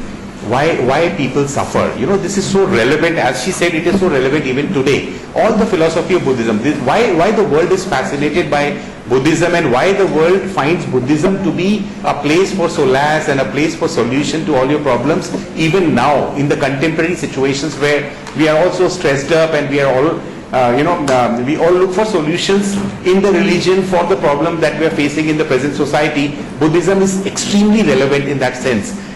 Because Buddhism, Lord Gautam Buddha was a philosopher of the highest possible excellence that you can think of. He was thinking of the causes of suffering. He was thinking of why the world suffers, why people suffer. So he started looking for reasons to alleviate the suffering. So he talked about compassion, karuna as a means to, dukkha is the suffering. So everybody who comes into the world suffers. He has got dukkha, he has got trishna, desire, quest, unfulfilled wish, and he wants to get resources, garner resources so that he can satisfy his trishna or his quench his thirst, so to say. But this leads to a lot of a cycle of suffering, a cycle of birth and rebirth, and it creates lots of problems for you. So he gives you solutions. He talks about the eightfold path of alleviating the suffering. Beautiful philosophy. If you read, I'm a student of philosophy and I've been reading Buddhism over and over again. I'm so impressed with the philosophy of Buddhism, which is so relevant even today. So eightfold philosophy that Madam Kamble so beautifully explained to you. Samyak Drishti is the first one. Having the right view. Should have the right view about things that you do. Number two is Samyak Sankalpa. Right intention. Whatever you do it with the right intention and you would not be wrong. Number three is Samyak Vach or speech. Think before you speak, as we say. Every word that comes out of your mouth has to be a carefully worded mouth. It should not harm anybody. It should not hurt anybody. Samyak Karman, good action, karma, good action. Buddhism does not believe in, carrying the karma from the past life to the present life. It believes that whatever you do in the present life is going to give its reward to you. So Samyak Karma, Samyak Ajivana, your livelihood, the means of getting resources, the means of making money have to be ethical. They have to be right method. Don't steal. Don't cheat anybody. So it has to be a rightful method. Samyak Vyayama, rightful efforts, rightful conduct. The way you take your efforts for keeping your body, mind and your spirit in cohesion and in good shape is very, very important. So the path to your physical and spiritual and mental wealth is very, very important. Samyuk Smriti, rightful mindfulness. Buddhism is all about mindfulness. It talks about how to be mindful of the environment, of the people, of the suffering of the people, of the suffering of a neighbor. So it's important. So it talks about rightful mindfulness and Samyak Samadhi, rightful concentration. So you have to be mindful, you have to be able to be focused, you have to contribute. These eight ways path, as it is called, eightfold path, you can apply to any venture in your life, any aspect of your life, and it works wonders for you. So it's a beautiful religion which talks about meditation, which talks about concentration, it talks about being good to society, taking care of your body, your mind, your spirit, and making sure that you're able to alleviate karuna, using karuna as compassion and spreading message of love. You're able to bring, to redeem or reduce the suffering that happens in the society. And pragya is one of the important principles. It's like it's perseverance, it's self-restraint. You need to observe that, which is very, very important. She also talked about the atrocities of women that the discussion started with, and she says that Lord Gautam Buddha 3000 years back was for the equality of men and women. It's very interesting, there was a bhikkhu Sangh, the monk. 3000 years back, the world was quite different from the world as it is today. We demand equal rights for women. Those days, it was unheard of. But when there was a bhikkhu Sangh and bhikkhus came to Lord Gautam Buddha and asked for what happens to the women, he said women are also welcome in the fold. So the monks, they became monks. Women monks also was a parallel setup in the viharas, where there would be male monks and female monks, and they would be, and women would also be encouraged to follow either the spiritual path of being a monk, or a householder's path where they can contribute to the economic and day-to-day life of the husband together with him, sharing, doing everything that the husband does. So it was an equality kind of situation that was visualized and that was laid down for the followers by Lord Gautam Buddha 3000 years back. And Sheel, Sadachar, Niti, she talked about those Pancha Sheel, 5 code of conduct, 5 ethical paths that everybody needs to follow. These are enshrined in a constitution. These are enshrined in the Indian philosophy. These are enshrined in Gandhi's philosophy. These are enshrined in the philosophical tradition that we Indians hold. Non-violence is an essential part of Buddhism. Non-violence and peace. Lord Gautam Buddha very categorically said that war cannot bring peace. Peace has to be brought by peace. You cannot create a war and win peace out of that. It does not work that way. So he said non-violence is the only way. Gandhi also said there's no way to peace. Peace is the way. Same thing Lord Gautam Buddha said 3000 years back, that we have to bring peace in society. It has to be following a peaceful, non-violent means. There is no alternative to that. And a beautiful concept that she explained is Pratitya Samutya Pada. It talks about, Parekh Sahab also talked about the role of science versus religion, and how religion has been proactive in terms of providing input to science. Pratitya Samutya Pada also talks about something similar. It talks about dependent origination. It talks about cause and effect, causality. It talks about that everything is caused, nothing is uncaused. Everything has a cause. So science, this is what science would, many years later, many decades later, many centuries later, science will start talking about that. Lord Gautam Buddha was talking about that. If there is an effect, there has to be a cause for that effect. And they are interrelated. Everything is related. All causes and effect are so strewn together, so connected together, they are related to each other. And with the result that Buddhism became a popular religion in many countries of the world, wherever Buddhism spread, women are in the forefront of economic activities. You can look into the countries where Buddhism exists and you will find women are in the forefront of activities. In those countries there is an equal right for women. So, and Buddhism has been spreading the message of universal brotherhood, the message of love and affection that should exist between communities. And something that she did not talk about, but I would like to end with that beautiful quote, Buddham Sharanam Gacchami, Sangham Sharanam Gacchami, Dhammam Sharanam Gacchami. I mean, I put it in the wrong order. So it's like come to the religion for welfare, come to Lord Buddha or the God for welfare, and come to the Dharma, come to the Sangh. Sangh is the community. So the community has to work together. The religion has to work for the welfare of people, and Lord Buddha is there to guide you. Beautiful concepts. I would be ending with those concepts.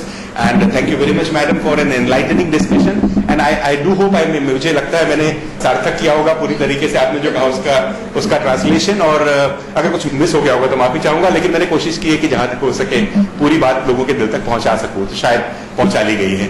So thank you very much, and I would expect again questions to come from you. You can give an applause for the ma'am. So now we come to the fourth religion, which I will be speaking about.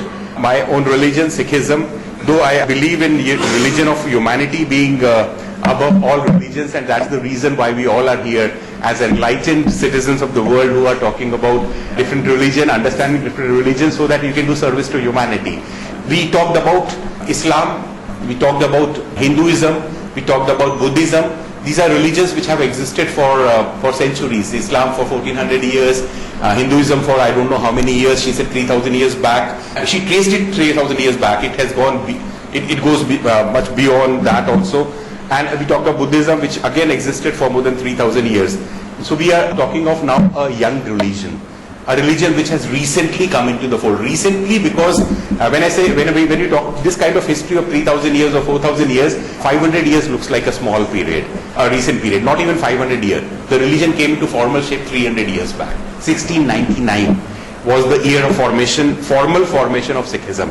The first Guru was born in 1469 AD. Recent times I'm talking about. So it started from there. The religion started about 500 years back.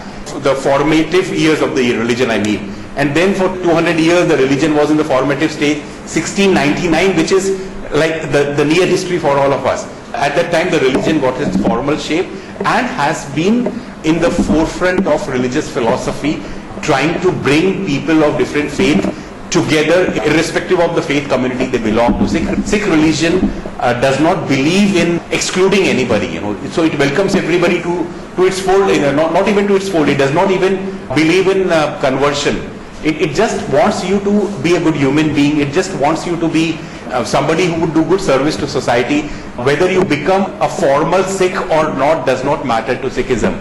The fact that you ascribe to good belief system, which makes you a good human, is good enough for you to be called somebody who is well-wisher of humanity and who subscribes to the Sikh philosophy.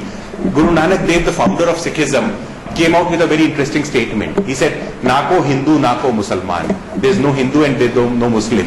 So people you might think of the statement standing in solitary, that he's excluding both the religions, or he's trying to say that, my religion is superior to your religion or something like that. No, he said there is no Hindu, there is no Muslim, because at the human level there is no religion. So religion comes in the second echelon, it comes in the second level.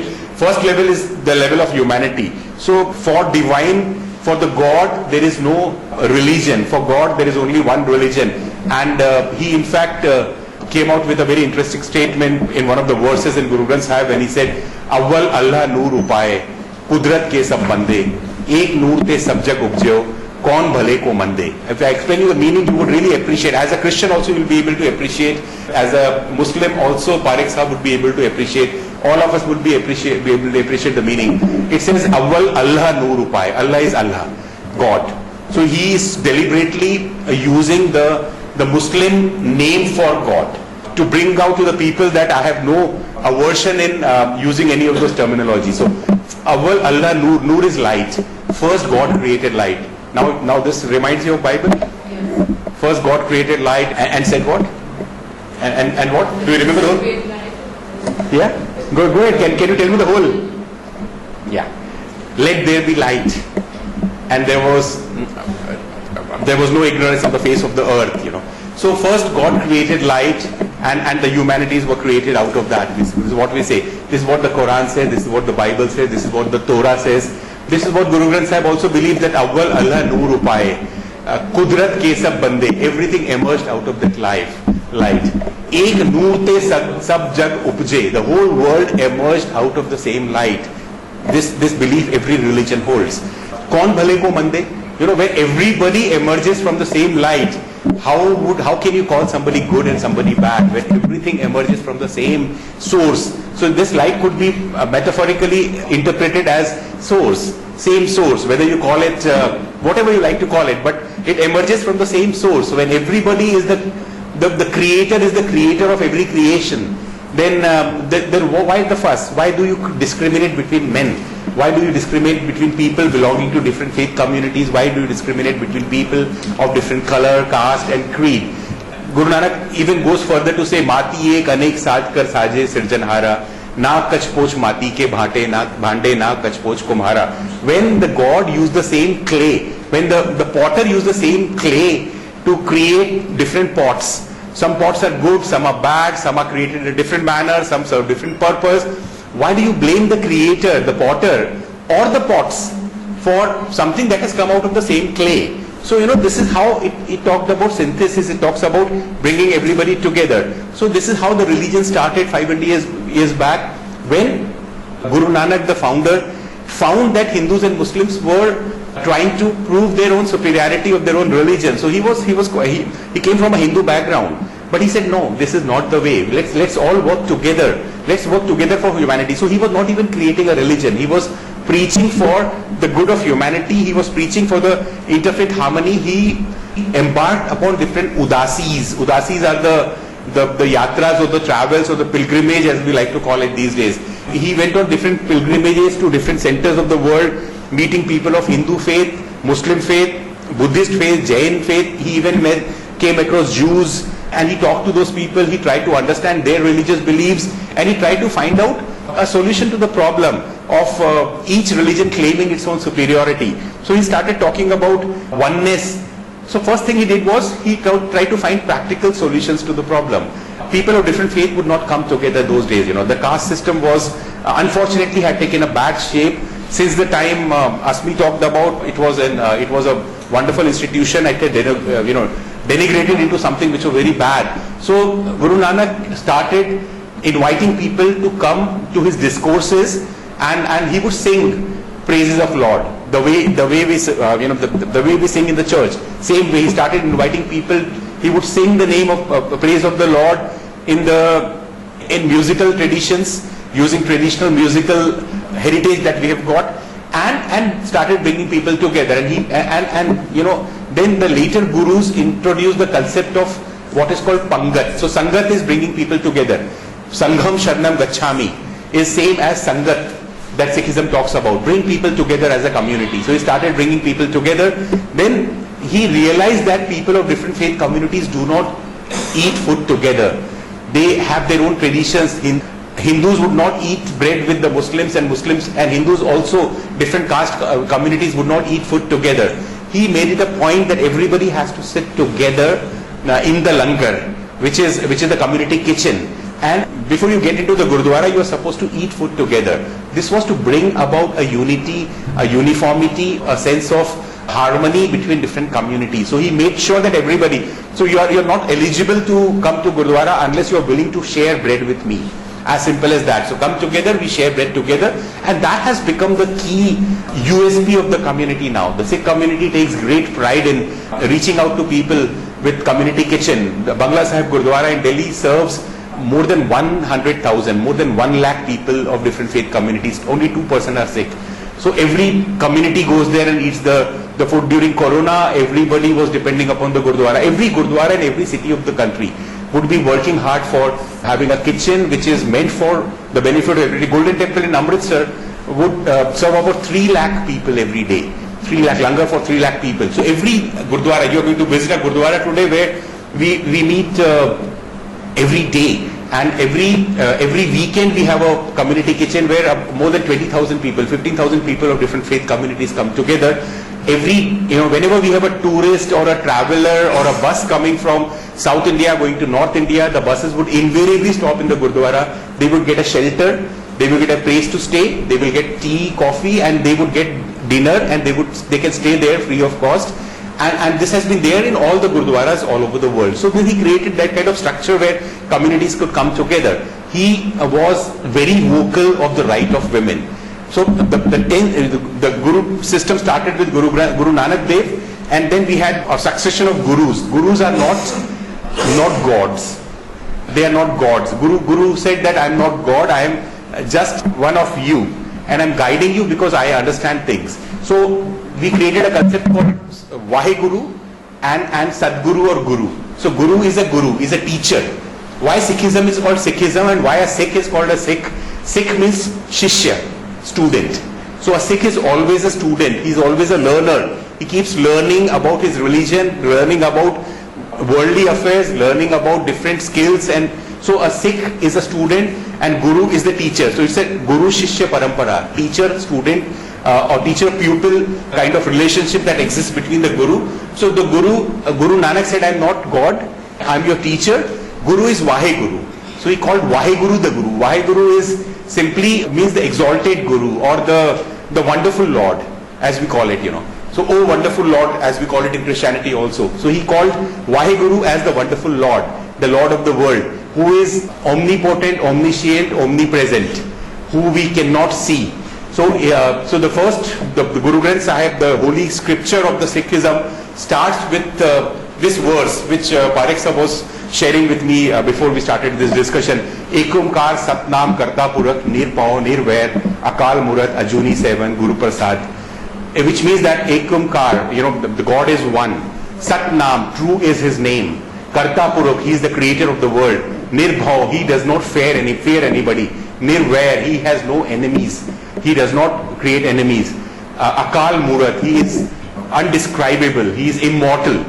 And so on. So this is how we describe, this is how Christianity also describes. All the religions of the book, as they are called, Judaism, Christianity and Islam, have the same philosophy. So in that, this comes pretty closer to that philosophy and also the Vedanta philosophy of Hinduism, where we talked about Nirgun Brahma, a God which is formless, who you cannot see.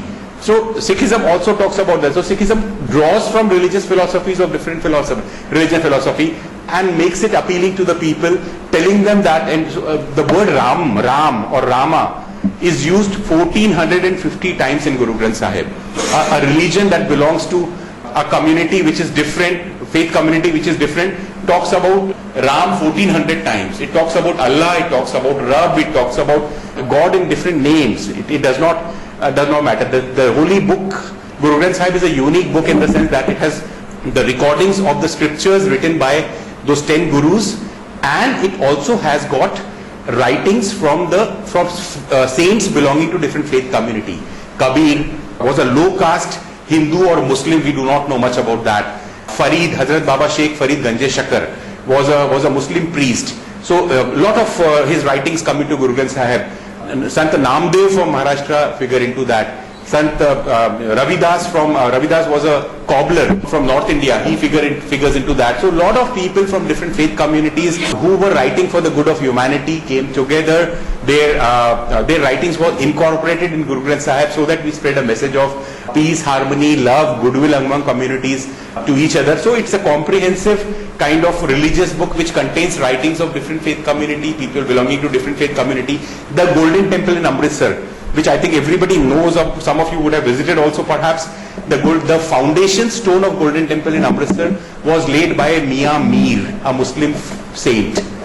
A Muslim saint, when the Guru, 6th Guru wanted to lay the foundation stone of the temple, he thought of who could be the right person. He found a Muslim saint, a Sufi saint to be somebody who was much respected by society. So he was asked to lay the foundation stone of the temple. So this is how Sikh religion has been working for all the communities together. Women are special for Sikh community. Equal rights for men, women, we have been talking about that. Something that Guru Granth Sahib is, So kyo manda aakhiye jis jamme rajan. The very womb that gives birth to kings and nobles, how can you call that manda is bad? How can you call her bad? So she is equally good. She has all the rights. So Sikh community gives all the rights to women to participate in all the religious activities and also participate in all worldly activities along with the male counterpart. It's a casteless society. Sikhism does not believe in caste and community, and unfortunately, as Christians living in India and as Sikh living in India, as Muslim living in India, we understand that caste is deeply rooted into our communities. We are not able to get rid of it even if we have become Christians or Sikh or even Muslims in India. Islam is supposed to be a casteless society, so is Christianity and so is Sikhism. Unfortunately, we still carry the side effects of the bad days of Hinduism, where we adopted caste system into a social evil, and we continue to put that into our communities. Sikhism completely despises this. Sikh gurus completely despise this.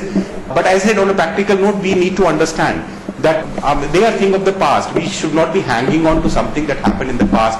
And I keep advising this. When I speak to Sikh community, I boldly say that even if you are a casteless society, you still carry those relics of the past, which you should stop carrying. It's no point, So while we are a casteless society, we do try to trace our origin to the Hindu caste that we belong to, or the Muslim caste that we belong to, which I do not subscribe to, which is not the philosophy that religion taught about. I'm very, vocal about calling a spade in this. It rejects completely the blind belief and the rituals that lead to nothing. Very vehemently, Guru Nanak and the 10 gurus were very vocal about rituals of Hindus as well as the Muslims which did not contribute to goodwill in the society. Parekh Sahib talked about same thing, where he hinted at the same thing. He said that the Quran is such a beautiful book. You just have to take guidance from Quran. If you try to take guidance from an agent who interprets the Quran the way that agent wants it, he may have, if he has a vested interest, it might be misinterpreted. So find out the right source, the right person, and these books are, holy books are without blind beliefs that have been put into practice by the followers. Try to understand that we need to get over that, and we are an enlightened world, and I can see NCCI doing a wonderful work in terms of removing those blind beliefs from society and moving ahead of the rituals and doing things that are good for the society. Same we all need to do. The basic tenets of Sikhism, Naam Japo, Kirt Karo and Vand Chako. Much like the eightfold path of Buddhism, we talk about Naam Japo, praise the Lord, take the name of the Lord. Vand Chako is distribute, share. It's so important. The religion believes in sharing. Tithe that you have, or zakat that you have, or daswant that we have. It's meant for sharing resources with the communities. We need to get out and provide for the people who are living a miserable life, who are downtrodden, who need our help, who do not have resources. They may belong to any community. And Kirt Karo, do ethical work. Again, coming to eightfold part of Buddhism. Do good work, ethical work. And when it comes to Vand Chako, Sikh community has gone way ahead of many communities, I would say, in terms of helping people. In Kerala, we are facing a massive crisis at this moment. The Sikh community in Nagpur is collecting arms, collecting money, collecting a lot of resources so that we can reach out to the community there. The Sikh community in Nagpur, in Delhi, in USA, in UK is preparing contingents who would be going there and setting up langar in Kerala, the community kitchen in Kerala, so that we can provide help. They've already gone. People already started working on that. So wherever there is a crisis, any part of the world, any community, irrespective of the community you belong to, the Sikh community would be the first to respond as an NGO, as a non-government organization, which would go there and start. At the Gaza border, we have a langar. Can you imagine? Right in the Gaza Strip, one side Israel, one side Palestine, we have set up a bakery, a huge bakery that feeds 10,000 people every day. And the people of the community from UK and US are living there, camping there for months together now, providing food supplies. In Ukraine, we have set up a big food stall where we are reaching out to people. When we did it for Rohingyas in Myanmar, there was some criticism from India. The Sikh community said, no way, people are in trouble, we are going out, we will be reaching them to them, and we will be providing them help. So this has become the USP of the community. This has become what started many years back as a way to bring people together, communities together, has now become a major relief operation for the community, for social justice, for welfare, and this is how the community is operating. And incidentally, about this community, you can understand a lot more, you can ask me questions a lot more during the discussion that we are going to have in the Gurdwara again. So keep my questions ready. I would discuss them in the Gurdwara because I want to do justice to these panelists who must answer your queries so that you are satisfied with the discussion that they have done here. My questions, the questions about Sikhism, I would ask you to reserve for the visit in the Gurdwara where you can ask me freely about every aspect of Sikhism. I've tried to touch briefly about certain aspect in the Gurdwara. When you see how things happen there, you would be able to understand it even much better. When you reach out a place, you understand things much better. So with this, I would be closing this, and I would be inviting questions on Hinduism, Buddhism, and Islam now. And keep your questions ready for Sikhism. So thank you very much. Thank you, Asher, and everybody for giving this opportunity, and I look forward to a lot of interaction with you. As Parekh sir, you had mentioned earlier in your speech, and I was so proud I gave some the exact words you used. You said that basically God transcends religion, which is firmly what I also believe in. And so you also mentioned that we are enlightened. So I do speak for all of us when I say that we are more open-minded, but when it comes to say something like, my question for Robert Panel, when it comes to say something like violence in the name of religion, how do we educate these people who are not so open-minded? And I say we as in... I understand. Perfect. Any people please be seated. Very important question. When people are open-minded and people have taken a rigid stand, how are we going to deal with those people? What I feel is, it's a tough thing. The world is divided into people who understand things and people who do not understand things. People who are otherwise very good, but when it comes to religion, they take a rigid stand. And they try to interpret the scriptures in a very rigid manner which suits their convenience and which perhaps is not the intention of the scriptures. This is going to happen. When you come across, when you go to the community, scriptures can be quoted very easily to suit your purpose. I'll give you an example. Good things about how scriptures can be quoted and bad things about scriptures can be quoted. Mahatma Gandhi always quoted from Bhagavad Gita. All his life he was reading Bhagavad Gita and he was drawing inspiration from Bhagavad Gita.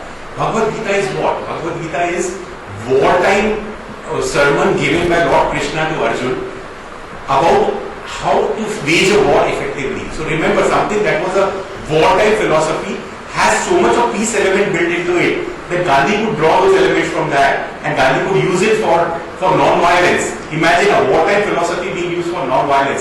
So extreme good things emerged out of something that was meant for a religious war, a war of righteousness. So you got something good out of that. An extreme example, other extreme example of this could be when Taliban started quoting Quran to justify their own beliefs. So they were, extremely peaceful religion, extremely peaceful scriptures, but when you are quoting that to justify your hardliner stand, you are misquoting it, you are taking it in the wrong direction. This is what happened. People are going to do that. I think the best solution to this problem is try to be good by your conduct. People would understand that you are good. It's a slow process. This was Gandhi's way. This has to be our way.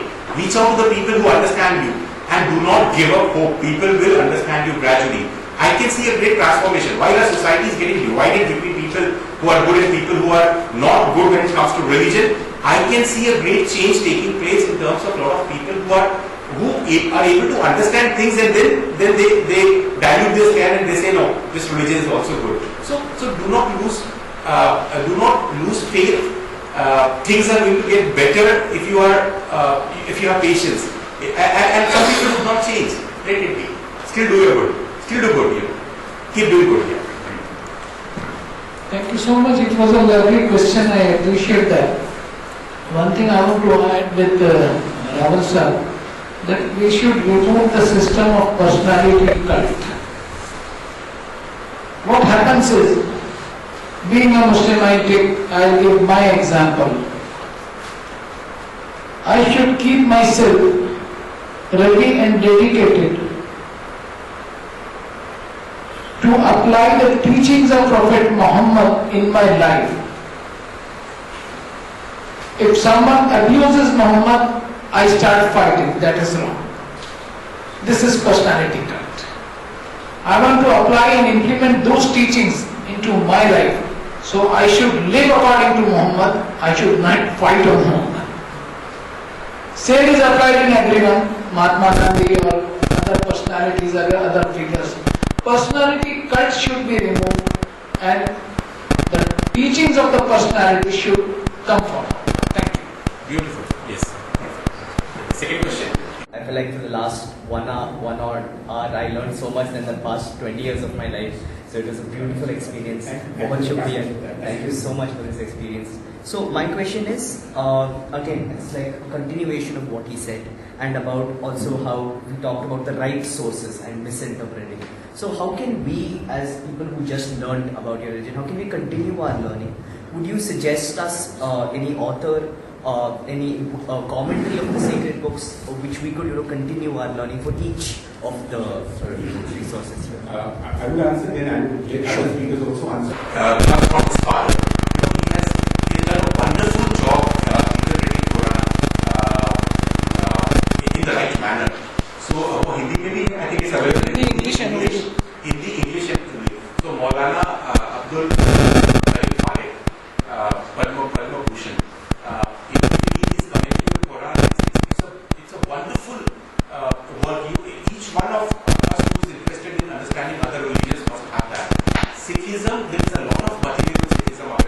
Sikhnet.org is always a great website.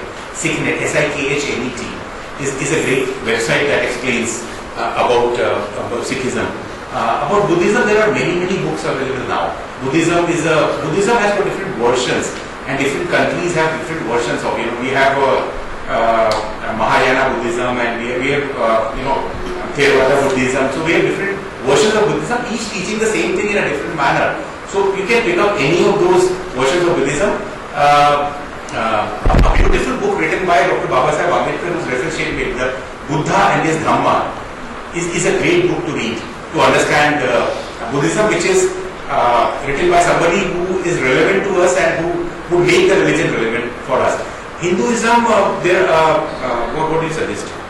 It's so much of different versions of Hinduism. It's going to be difficult, but what you can do is to read the 8 great philosophical traditions of Hinduism, which includes 6 Vedic religions and 2 non-Vedic religions.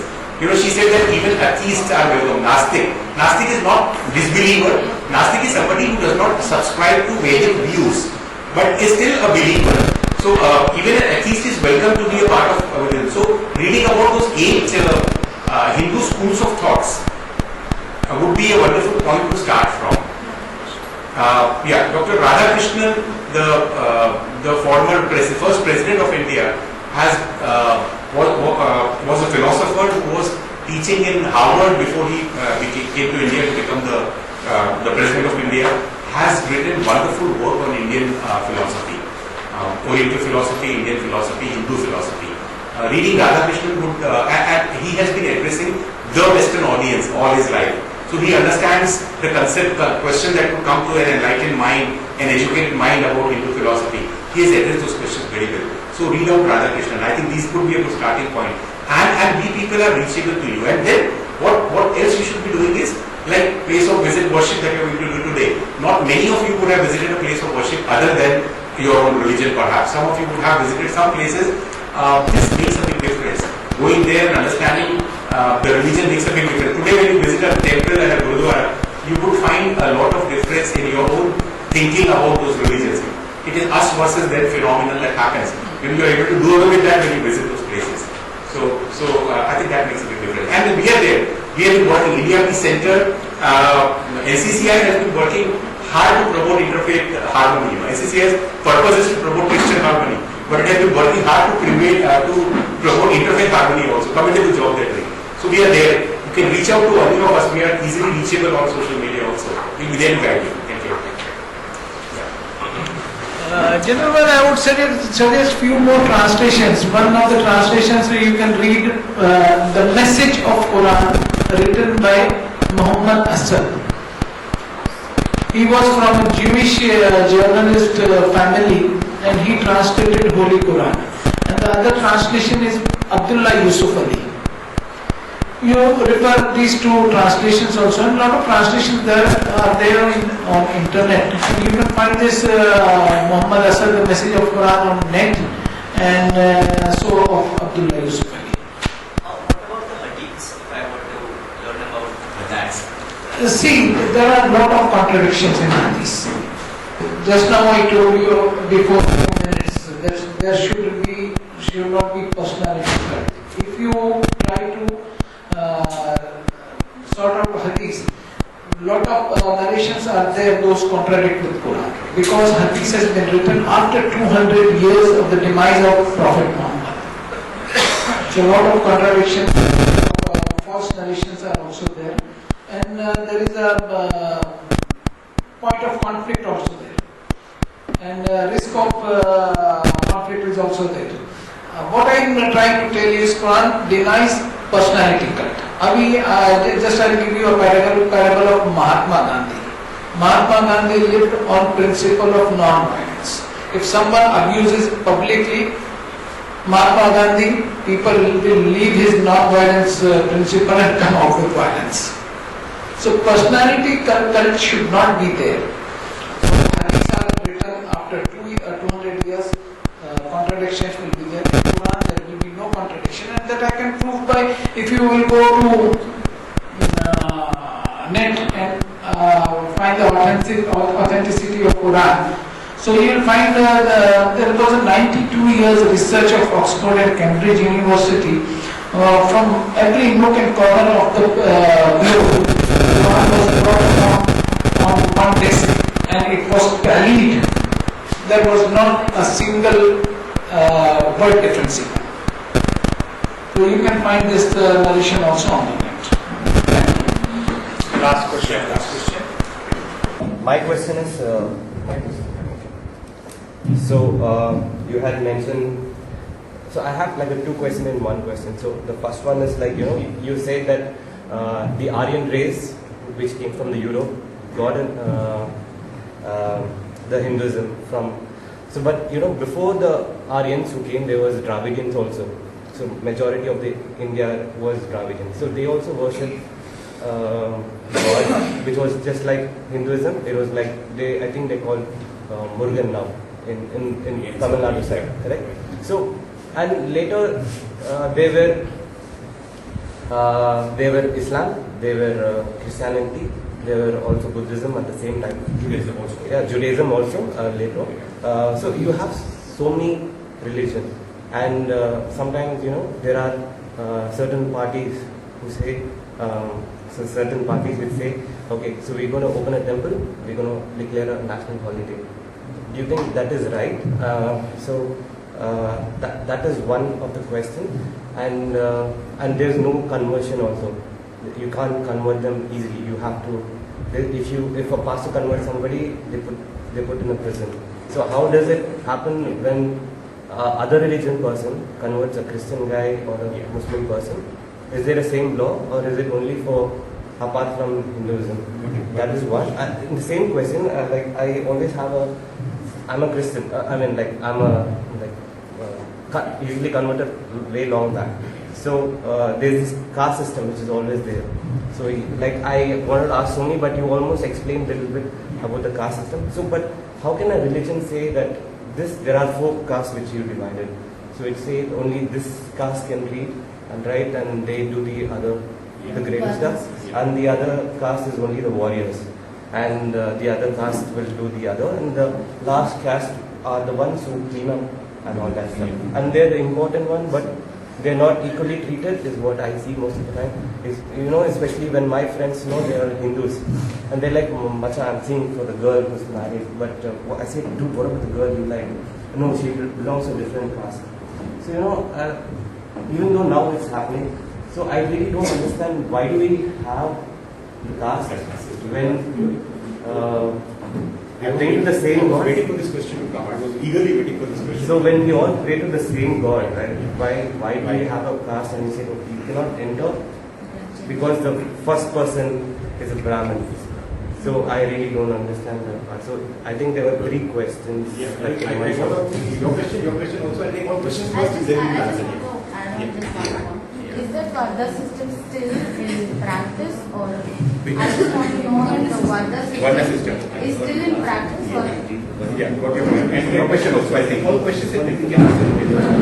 Let me ask 2 questions. I appreciate the panel person from NCCI.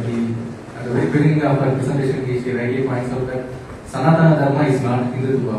That was made very clear about her presentation, and I really appreciate it for that. And the question about caste, I think I should explain. And as we could see the evolution of religion, in each and every century, new trends emerges in religion, right? And concerning to Islam or Buddhism, Sufism, and Zen. These are major trends and major effects that have on the people. So could you please throw some insights about the Zen and Sufism? And my second question goes in line with what Mr. Chatterjee has asked. When you encounter an interfaith dialogue, reciprocity is more important. Reciprocity and the openness is more important. Have you faced any challenges, or what shall we do if there is a close response from any of the participants? Thank you. This question was also similar earlier, and I can put all of them together, and I try to answer all questions together on behalf of all the panelists. Yeah, because please. of positive time. So there are lots of things that happen in our country. We are an age-old tradition. The Ganges Valley civilization and the Indus Valley civilization It's an age-old civilization where there have been series of invasions taking place, and every invasion would bring in new people coming into it. We had those Aryans. There are two different theories over that, whether Aryans originated from India or Aryans came from abroad. A lot of discussion taking place these days about that also. Dravidian race you're talking about. Unfortunately, it's the British who club all four different races in South India as Dravidian. They also had distinct characteristics and different races with different religious practices and so on. The original inhabitants of the region were Dravidians, were tribals whom we have neglected so much. The Bheels and the Bones and the Santals and other tribals whom we have neglected so much. So this has happened, and then we had the Sultanate invasion, then we had Mughal invasion, then we had the inflow of Christianity, Judaism, Christianity, Islam, all religion. So this we are a potpourri of kind of mix of different religion. India, no other country in the world has as much versions of Christianity or Islam than any other place in the world, than India. Can you imagine? You know different variants of Christianity that exist in India. We even have Catholics who had come to India before the formation of the Catholic Church. Before the church formed, they were already there. The Romans were already here in India. So this country has been accommodating every culture with some friction here and there, but we have been able to accommodate.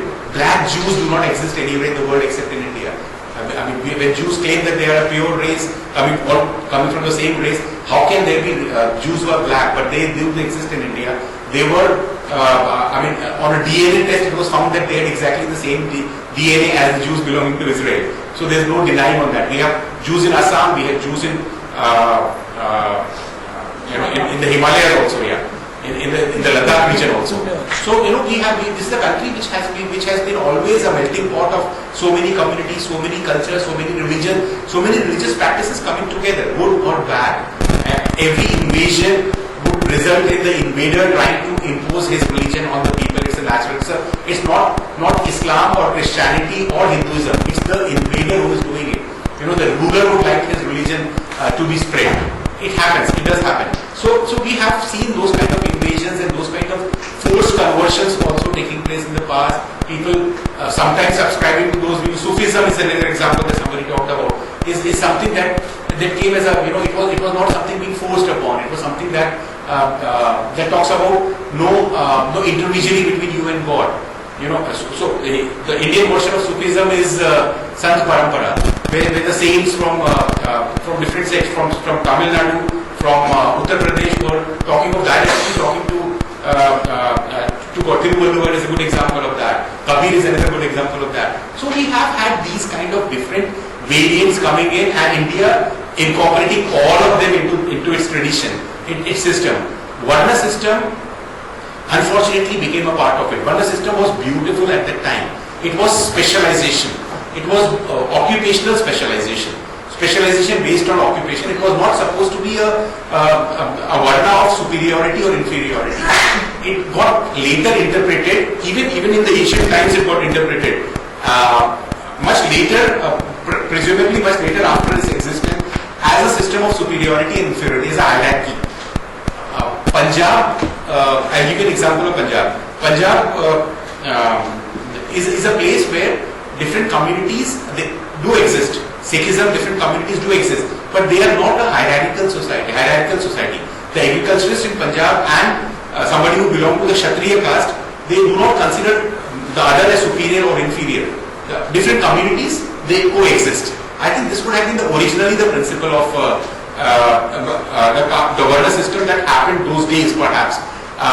We often quote just one stanza which says that the limbs and the head and and we keep quoting that. But we need to realize that this definitely was a bad way of interpreting it. Maybe it would have been metaphorical those days, but we got it interpreted, and the society became back. Society got into a rigid caste system that has existed for thousands of years in a country. No denying that, and the effect of that is still felt. You actually asked a relevant question: why are we not able to do away with that? Islam in India and Pakistan are not able to do away with that. You know, Muslims in Pakistan would add a surname. Muslim is not supposed to add a surname. He would add a surname to tell that he is a Sayyid or he's a Khan, or trying to show that I belong to a superior class. So Christians in India, you know it very well. I deal day in and day out with Christian community. So I understand that we still have the Dalit Christians as we put them in a different category. Unfortunately, we should not be. It should be Christianity is Christianity. Sikhism also has got those bad, the evil influence of the caste system penetrated into it. Whoever comes from what religion, we still continue to find that out, which is extremely bad. I would love a situation where I talk to, the first reaction of somebody when I talk to you, I ask you your name and you say my name is Satish. I normally ask you what's your surname, which is so bad. I ask your surname and you say my surname is Sharma. I say, oh, he's a Brahmin. This is a common thing that has happened. This is what this is ingrained into our thinking. When you say something, I say, oh, he's a Catholic, he's a Protestant. So we try to find that out. And we are shamelessly asking also sometimes. If you don't tell me, I ask you, "Aapki kaun si community hai? What religion you belong to?" We have no shame in asking. I think that that should have been a very, very personal belief, personal system. Be on first name basis with everybody. Don't forget about the caste. Why? I mean, caste is evil of the past. Now I would include Buddhism into what I'm talking about to conclude. A beautiful paper by Dr. Babasaheb Ambedkar you must read, Annihilation of Caste. I think that everybody should read. It's a 3 or 4 page paper. Everybody should read and you will get a solution to all that I'm talking about, we are talking about. Why caste system would not make India progress. He talks about as long as we keep thinking in terms of caste, we are not going to progress. He says democracy is of no avail unless caste system is done away with. He very clearly says unless we do away with caste system, unless we get out of that thinking, democracy is going to be a farce. You can see what's happening presently. We give votes in terms of caste. We mobilize communities. We mobilize votes based on communities, caste. What happens in UP about the Kavadiya thing that you understand. So every time we try to invoke the feeling of communal disharmony among communities so that we can garner votes. So he said democracy is going to be of no avail unless you kill the caste system, unless it is annihilated. And I think that paper gives a good solution to your problem. It talks about that. Read that paper. Every community should be reading that paper. And he says that the way to get over the caste system is, I think somebody talked about intercaste marriage and somebody married. He says intercaste marriage is one of the solutions. Why do we marry within the community? Why don't we go out of the community? Dilute the caste system. Take every effort possible. Educate the young minds in getting over the caste system, making them understand that we are human first and then we belong to a particular community. So read that wonderful, fiery, full of fire and a kind of a very bold paper that he has presented. Unfortunately, that was not published during his lifetime. He wanted to present it to an organization which was predominantly a Hindu organization. Somehow they did not publish the paper. They did not like the paper, they did not publish it. It got published after it was dead. But I think that gives solutions to the problem that we're talking about. I think that should be the starting point for us to really annihilate the caste system. Ashay, sorry. So friends, we are once again we a big round of applause.